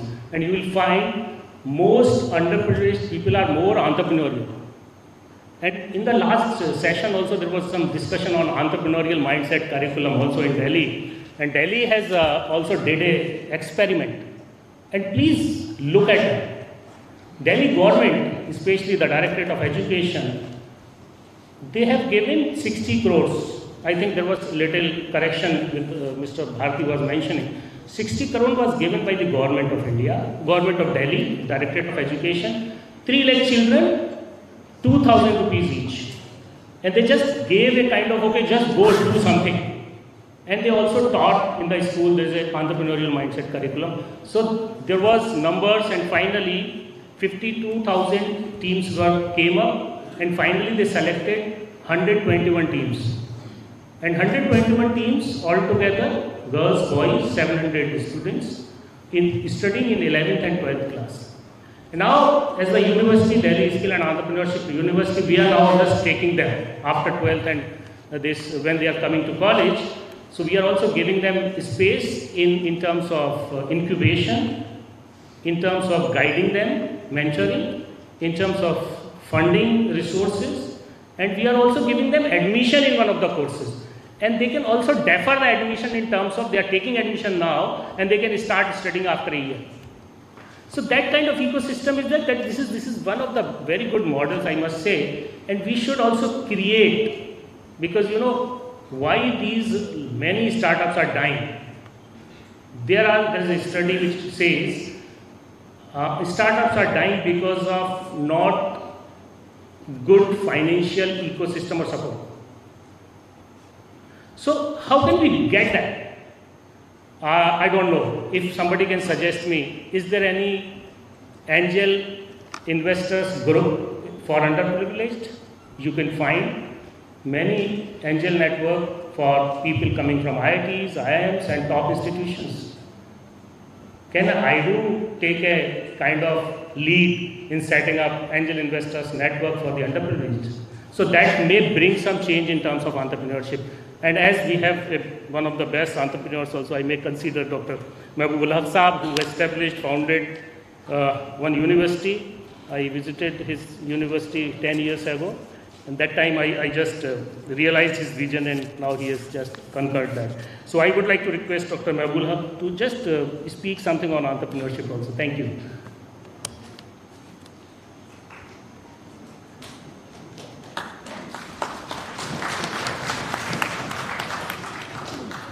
Assalamu alaikum. Good afternoon to everyone. Esteemed Vice Chancellor of this great institution, eminent former Vice Chancellors of different universities, very enlightened audience, and my dear panelists sitting in the dais.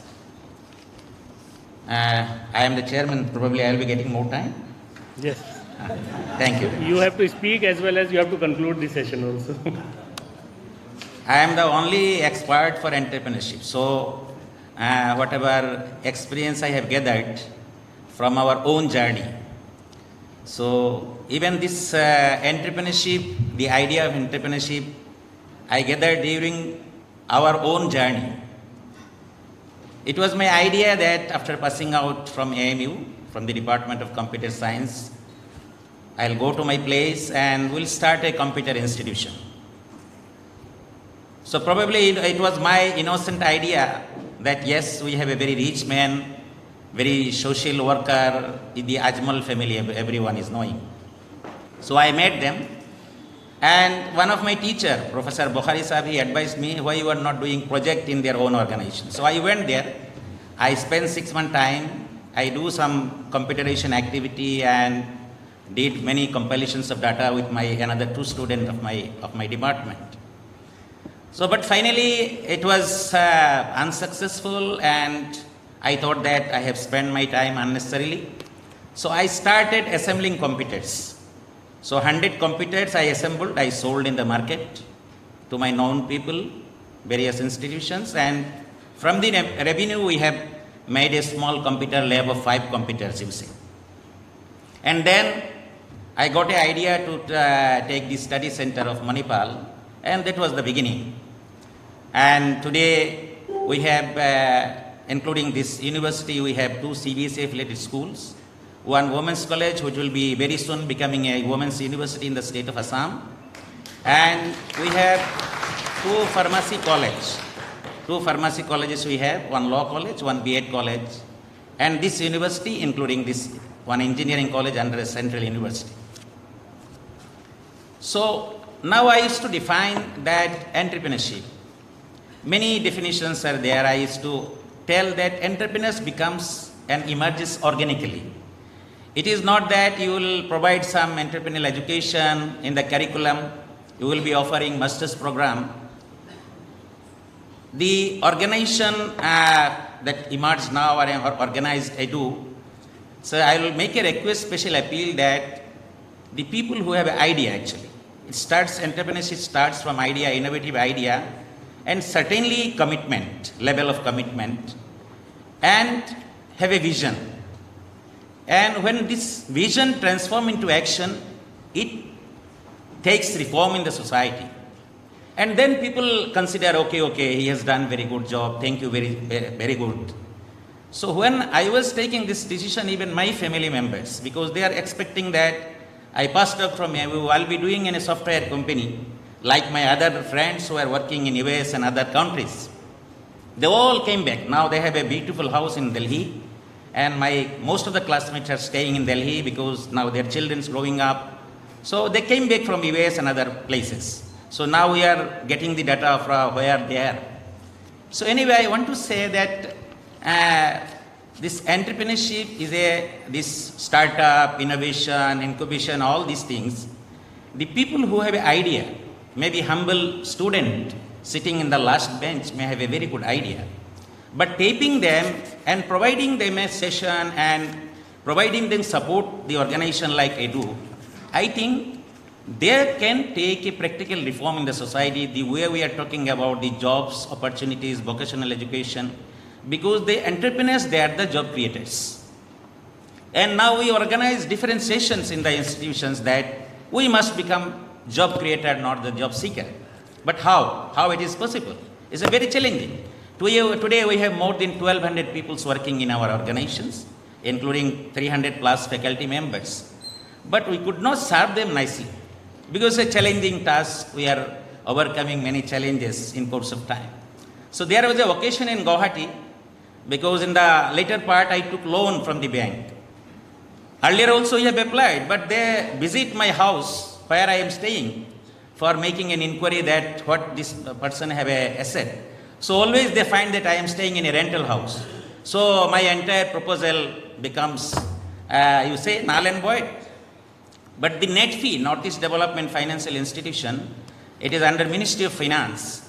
And they give the kind of infrastructural funding to various organizations, and especially for the entrepreneurial issues. So they have given 10 crores fund. So when repayment has been made, they organized a award ceremony. From the entire Northeast, they have invited few people who have returned, paid back the entire money. So everyone is giving the information and giving the clap when they are talking about our organization. They have taken 10 crores, established the engineering college, now university is coming up. So everyone is giving clap, and we received the Ministry of Finance the award as an entrepreneurial organization award. So when they asked me to give the comments after receiving the award, so today also I am thinking that I will show my heads that there is not a single hair in the middle of my head, because the hereditary, if I see in my family, we are many brothers, we are uncles, sir के बीच में किसी का ऐसे नहीं है कि बाल नहीं है, सबके है.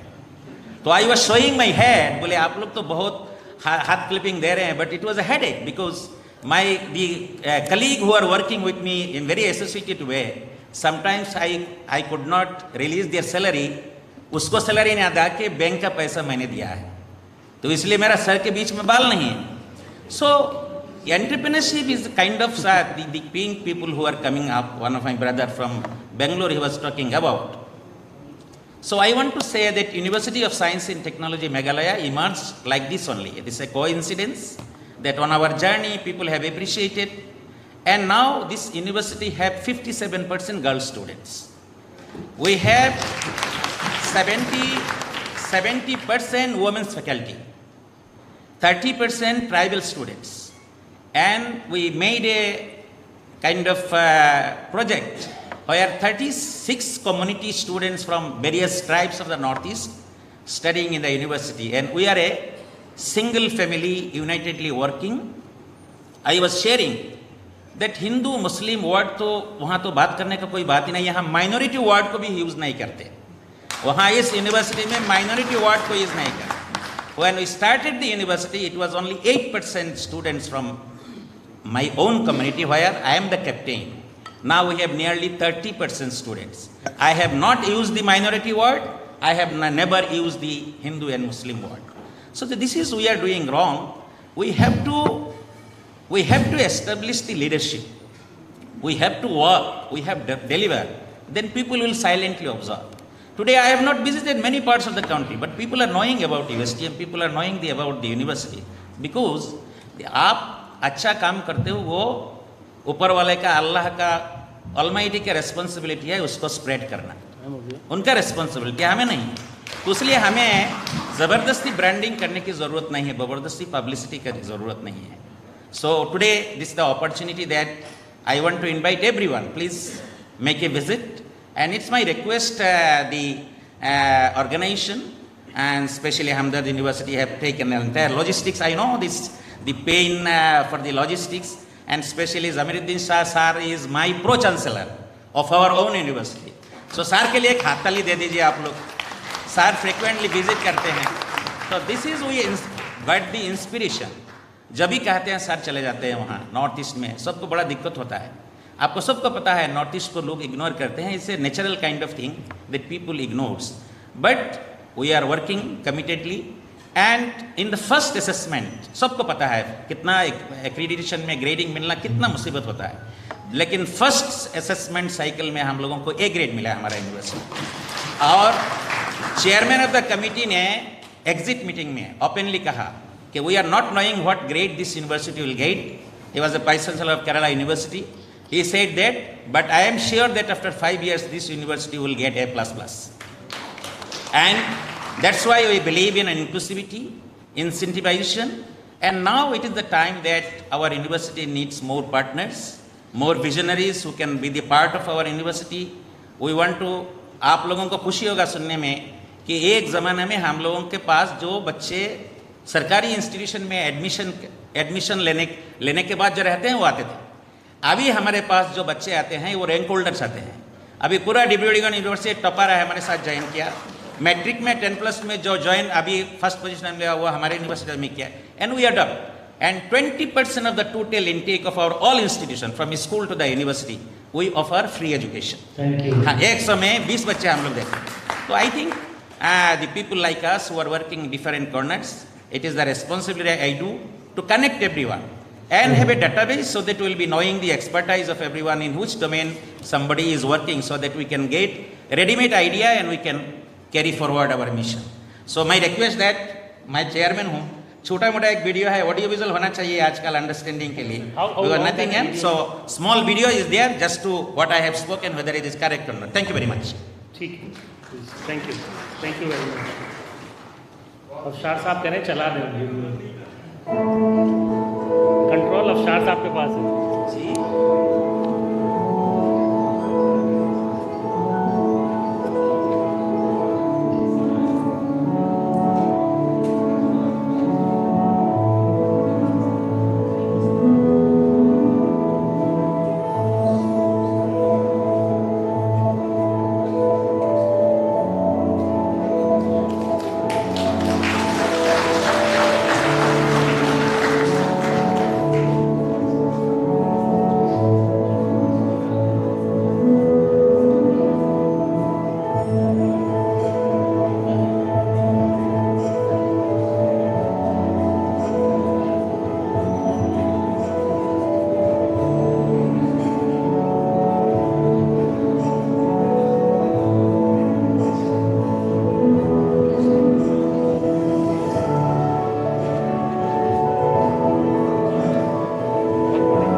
marvelous, phenomenal work done by, because when I visited, I remember those barren land at that time. Great work, and I can see another Aligarh Muslim University there. So most of he replicated lot many things here. Great.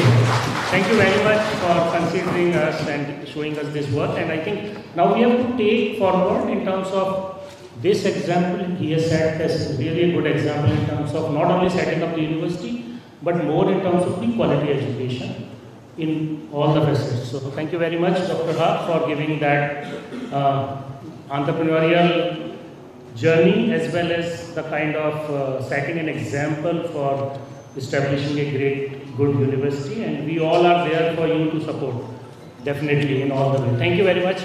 So now just moving forward, as our chair of the session has already concluded his remarks.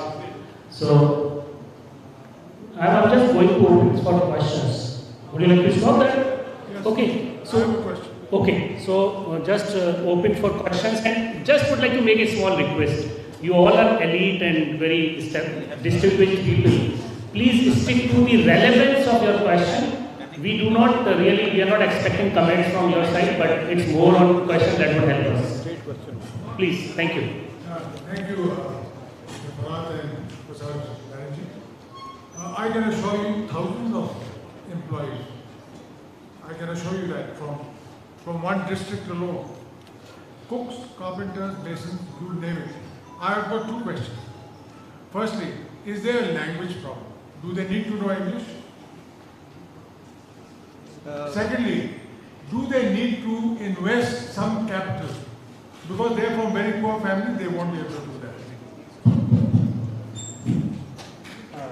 Thank you for that question. I will talk at length to any institution which wants to partner.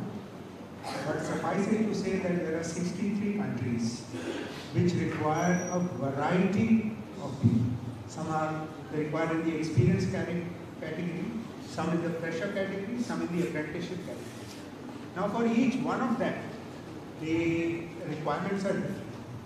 So we can go specific to countries, we can go specific to trades and understand how that transformation will happen.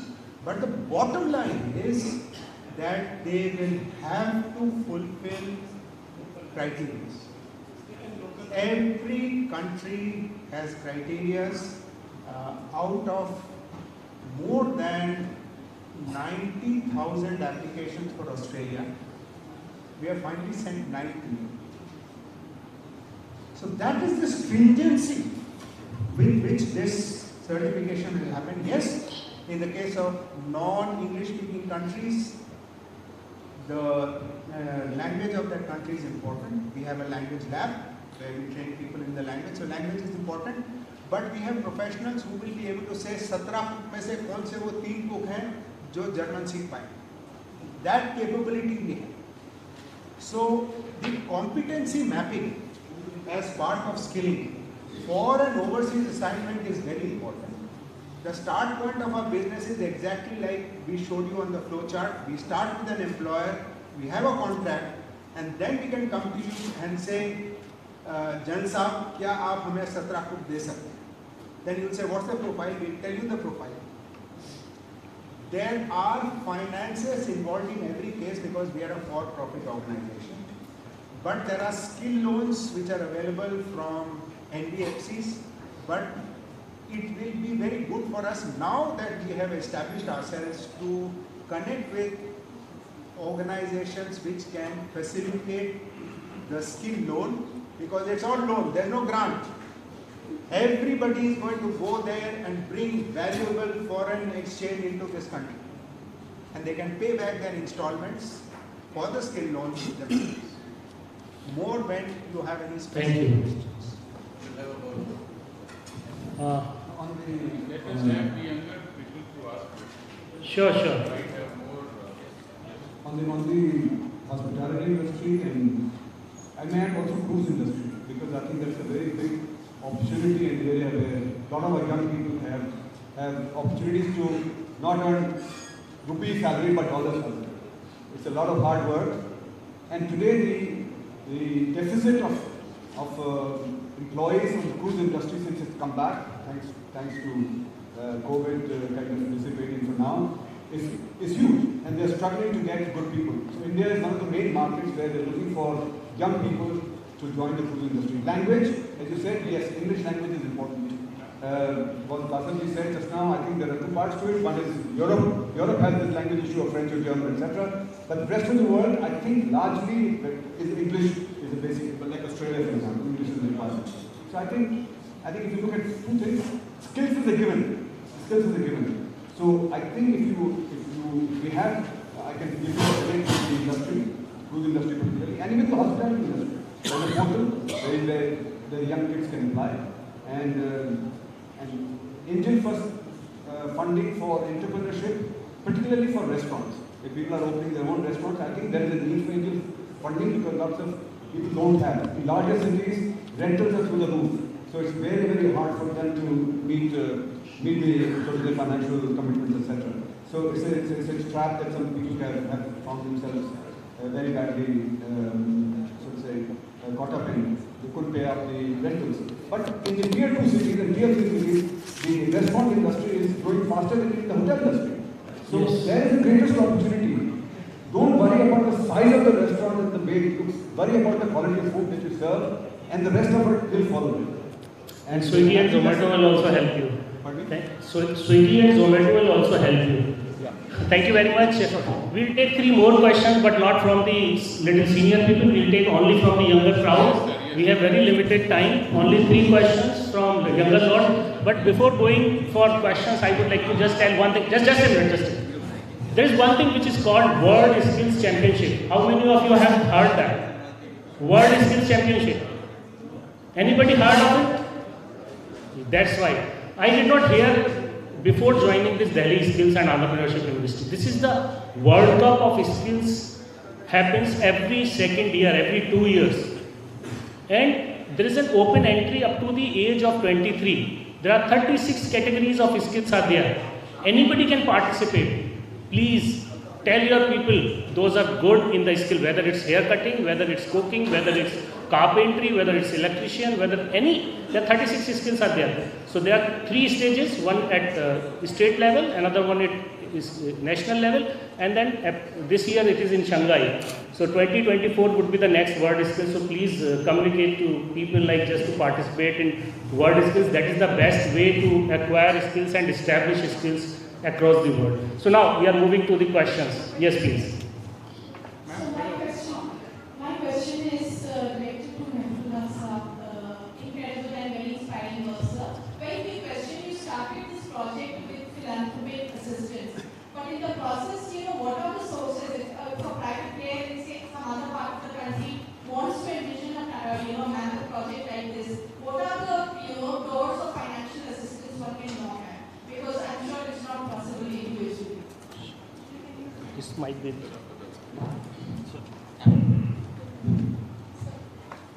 100% from the student fees till date we have been running all institutions, and 20% of the total intake are getting free education. This is my model. What is the meaning of philanthropy here? One philanthropy came to me, I have to declare it recently. हमको देखने में मौलाना लगता है, मैं चंदा लेता नहीं किसी से, मैं देता हूँ. Thank you.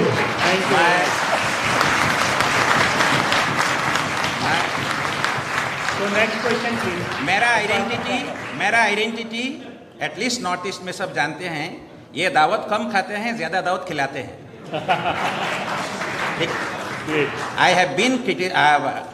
I was ignored. So मुझे एक सिंपल में बुला दिया, मैंने कंप्यूटर असेंबल किया, सेल किया. अभी भी we are giving 2.35 crore salary per month. ये सारे स्टूडेंट की फीस से आते हैं. Only thing is that the faculty members and staff have a belongingness with our own organization and they are compromising with the salary. ये 2.35 करोड़ जो पैसा देते हैं, अगर एज पर नॉर्म्स हम देते हैं, ये मिनिमम 8 करोड़ होगा. सो ये this is our mission and by next 2-3 years we have to achieve. हम लोगों को ये ग्रेड फैकल्टी को ये बोला था कि अच्छा ग्रेडिंग मिलेगा तो 30% फैकल्टी को यूजीसी सैलरी देंगे. वो ए ग्रेड आने से पहले हमने पहले महीने में दे दिया था इन लोगों को. So this way we are going ahead. और ये गलत आइडिया है कि हमको पैसा चाहिए। आपको बताया था 1.5 लाख रुपया लोन मांगा था, नहीं दिया है। और ये नेटफी जो ऑर्गेनाइजेशन मुझे दिया है, because of seeing my entrepreneurial venture, the study centre हुई became the second largest in the country under Manipal group. I have received 5 times award from Manipal Bengaluru, 5 times, because of our growth of the number of enrolment. So मैं मणिपाल को छोड़ के अपना university है अभी, earlier it was under Sikkim Manipal university, now we have our own university and second university is also coming in my mother's name, Khairunnisa Begum women's university. ये भी 10 lakh rupees कहीं एक सोर्स से, दूसरे फंड से मैंने मोबिलाइज करके फिक्स डिपॉजिट बना के स्टेट गवर्नमेंट को देना पड़ता है, हैव गिवन। सो मैंने पहले यही कहा था कि मैं गाया था कि पैसा वाला मुझे हेल्प करेंगे, पैसा वाला हेल्प नहीं किया तो ऑल कमिटमेंट विजन मैटर्स। आप अपना विजन और कमिटमेंट को सक्सेस स्टोरी देख के फॉलो करिए, काम बनता जाएगा, पैसा आता जाएगा। Students are giving money, we receive 75 crores in every year from the student fees and we give payback। आपको एक और स्कीम बताऊं, पूरे नेशनली एक्सेप्टेड, नेक ने भी उसको कॉपी करके ले गए, UGC chairman professor DP Singh also taken it. जो स्टूडेंट नेट क्वालिफाई करता है, गेट क्वालिफाई करता है, उसका सारा पैसा हम लोग वापस करते हैं। 99 students in last 1.5 year do net examination में 99 students have cracked net examination in last. अभी हम लोग इंस्टीफाइड कर रहे हैं, लास्ट 6 months में 5 पेटेंट पब्लिश हुआ है। 5 पेटेंट जिन लोगों ने पब्लिश किया है इनको 50,000 हम लोगों ने इंसेंटिव दिया है। पेपर पब्लिश करते हैं, रिसर्च पेपर, जितना इम्पैक्ट फैक्टर होता है इतना 1000 हम लोगों को फैकल्टी को देते हैं। So these are the small things we are doing and the faculty have a bonding and they are working. और ऐसे ज़रूरी नहीं है कि सारे पैसा लेके काम करें, बहुत हमारे फैकल्टी है जो बगैर कम पैसा से भी काम करते हैं। Thank you very much. Yes, अच्छा लीजिए, hospital. Yes, there is one area called functional food. Nowadays, a lot of government policies are coming up, especially in food processing industry. So, can you guide us about functional food? Because we have started one course of MSc nutrition and dietetics program. Because there are a lot of jobs are also hospitals. Everywhere, dietitians are required. So, what is your idea about functional food? The functional food is a scientific word for food processing industry. Food processing industry. Yeah. Okay. तो काफी लोग बोलते हैं कि preventive health के लिए functional food important है। अगर आप घी और दूध पी लेते हैं तो आपको ये बीमारी नहीं होगा, आपको दर्द नहीं होगा। इस तरह का functional food is also related to health. So we have plan for this programme, but study we have discussion with government, so they are also advised us to set up a lab here in Jamia Hamza. So we is the requirement in hospitality industry. अच्छा, I think so very good question. can we fill up some questions? The growing awareness, the growing need for right eating, right meals, right food. No matter, it's not, you don't have to be sick for that. So the fact is that there is a growing awareness of this, and a program that actually guides you to be able to identify what is going to be healthy for you. Of course, we have to understand your abilities, etc., and what is good for you. But I think there's a huge opportunity there. Thank you. There is a kind of food industry that is going to grow exponentially in the future, because more and more people are getting glued to where is that? I can tell you 10 allergy people are now conscious of. So I think anybody who specializes in this, there is an opportunity not just in the hospitality industry but the hospital industry. So both are actually very closely linked. So the dining space of the hospital is very conscious of this. So hospitality professionals are actually branching off into hospitals and specializing into providing these special meals for people. Also in airlines, by the way. Airlines also are a huge demand where specialized foods like which is in Islam is in huge demand. So I think we got that. Thank you very much. Last question. Sir, last question. Can we discuss separately after on lunch, please? Yes, sir, please. एक minute sir, सवाल पूछ रहे हैं, 1 मिनट रुक जाइए please. जी sir.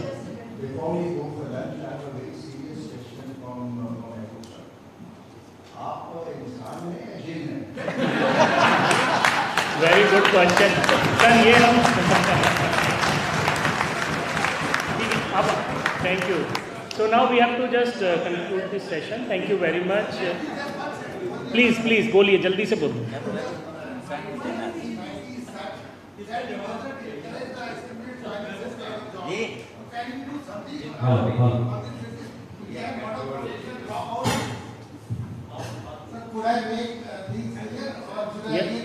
Can you just repeat the question, please?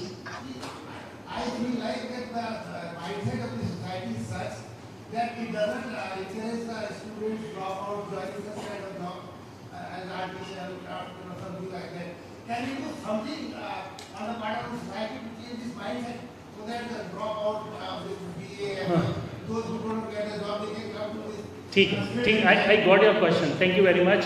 So now we are the grey-haired people have done that because we set that mindset. So now younger have to change the mindset now. So just moving on further, thank you very much all panelists for very dynamic, please. So now he'll answer whether he is jinn or insan. ठीक, please. Can you give the mic, please? Obviously, मैं जिन्नार नहीं हो चुके, इंसान आश्रम होते हैं जिन्नार से।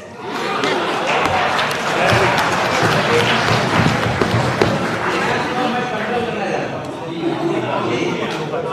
और बाकी एक चीज़ बता दूँ कि I feel proud of the fact कि ये इनामदार सब यहाँ नहीं है। इनको बहुत सालों से मैं जानता हूँ।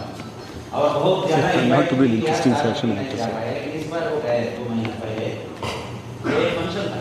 किसी दूसरे ऑर्गेनाइजेशन ने हमारे कैंपस को जैसे यहाँ प्रोग्राम हुआ वैसे तो सर कहा कि इतना कन्विंस हुए तो there was a function deliberation is going on तो उन्होंने चुपके से कुछ बोला है मुझे काम में लिया है 1 करोड़ एक वर्ड उन्होंने यूज किया तो फिर मेरे पास मेरे कलीग करने के लिए क्या कहा कुछ पैसा के बारे में नहीं 1 करोड़ यूएसडी को देंगे बोल के उन्होंने अपने लेक्चर में बोला है बाद में इश्यू किया कि सही बोला कि गलत बोला तो because this is the first time happening in US here. So उसी दिन सेकंड सेशन में हम लोगों का एक BBIB गेस्ट हाउस कंस्ट्रक्शन चल रहा है इसलिए जारे दिखने जाते सब कहते हैं गेस्ट हाउस चाहिए तो हम लोग बना रहे हैं तो इवनिंग को सार के हाथ से उस बिल्डिंग को हम लोगों ने डेडिकेट किया in the name of PA Inamdar residency उन्होंने एक्चुअली उन्होंने he has given me 1 crore rupees और उसका मैंने बहुत ब्रांडिंग किया कैंपस में कि हमारा यूनिवर्सिटी में चंदा आ गया 1 crore rupees तो एवरी स्टूडेंट ऊपर से लेकर नीचे तक सब लोग जानते हैं कि किसी ने 1 crore rupees डोनेट किया और very professional way very scientific तो मुस्कान इसका मतलब ये नहीं है कि आप लोग सब जाके उनके पीछे लाइन लगा दे I don't know for what reason he is given but he is so impressed क्योंकि उनको मैं बहुत ट्राई किया लेने के लिए वो नहीं आ पाए थे हो सकता है उनका वो emotionally he has contributed this amount and we are utilizing in the month of October we are be opening inaugurating this guest house वहाँ सर भी आएंगे उनके मिसेस भी आएंगे so आप लोग भी कोई अगर बिल्डिंग बनाना चाहते हैं हमारे सेंटर में बनी रहेगा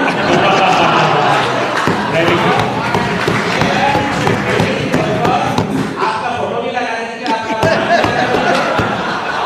कोई ये नहीं चाहते ये स्टूडेंट्स का महत्वपूर्ण का कोई कंट्रीब्यूशन है या मैंने डिमोनेटाइजेशन टाइम में मजाक में काफी लोगों को बोला भैया आपके पास ब्लैक मनी है सरकार को ना देंगे मुझे दे दो मैं ब्लैक मनी बना दूंगा इसका नाम रहेगा ब्लैक मनी तो you are all welcome you are all having money business आइए कैंपस में बिल्डिंग बनाइए और अपना नाम आपने आपसे मैं मरने के बाद नहीं देता हूँ इसे नाम से जिंदा रहते हो मैं डेडिकेट करता हूँ many buildings already we have dedicated professor Nirmal Chaudhary was guiding me उनके हाथ से उनका ऑडिटोरियम किया ये हमारा जो बड़ा ऑडिटोरियम है इसका भी मैं वेट कर रहा हूँ कोई मुझे पैसा दे दे इनके नाम से उसको dedicate thank you very much thank you very much now over to the Thank you so much for this insightful session.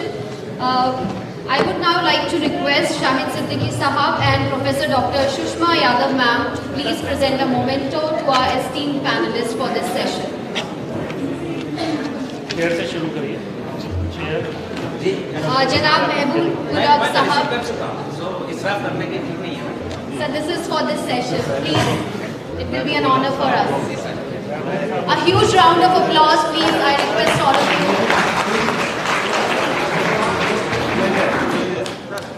Professor Dr. Salina K. Bashir.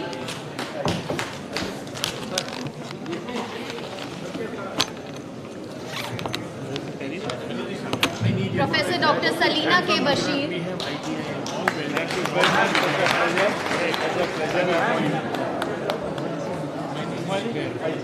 Professor Dr. Rehan Khan Suri, who was also the moderator for this session. Thank you so much, sir.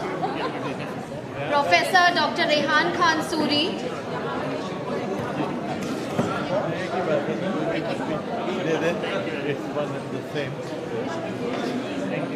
Janab Faraj Jamal Sahab. Thank you so much, sir.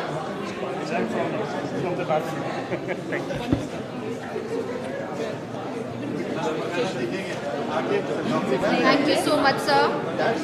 And Janab Basab Banerjee Sahab.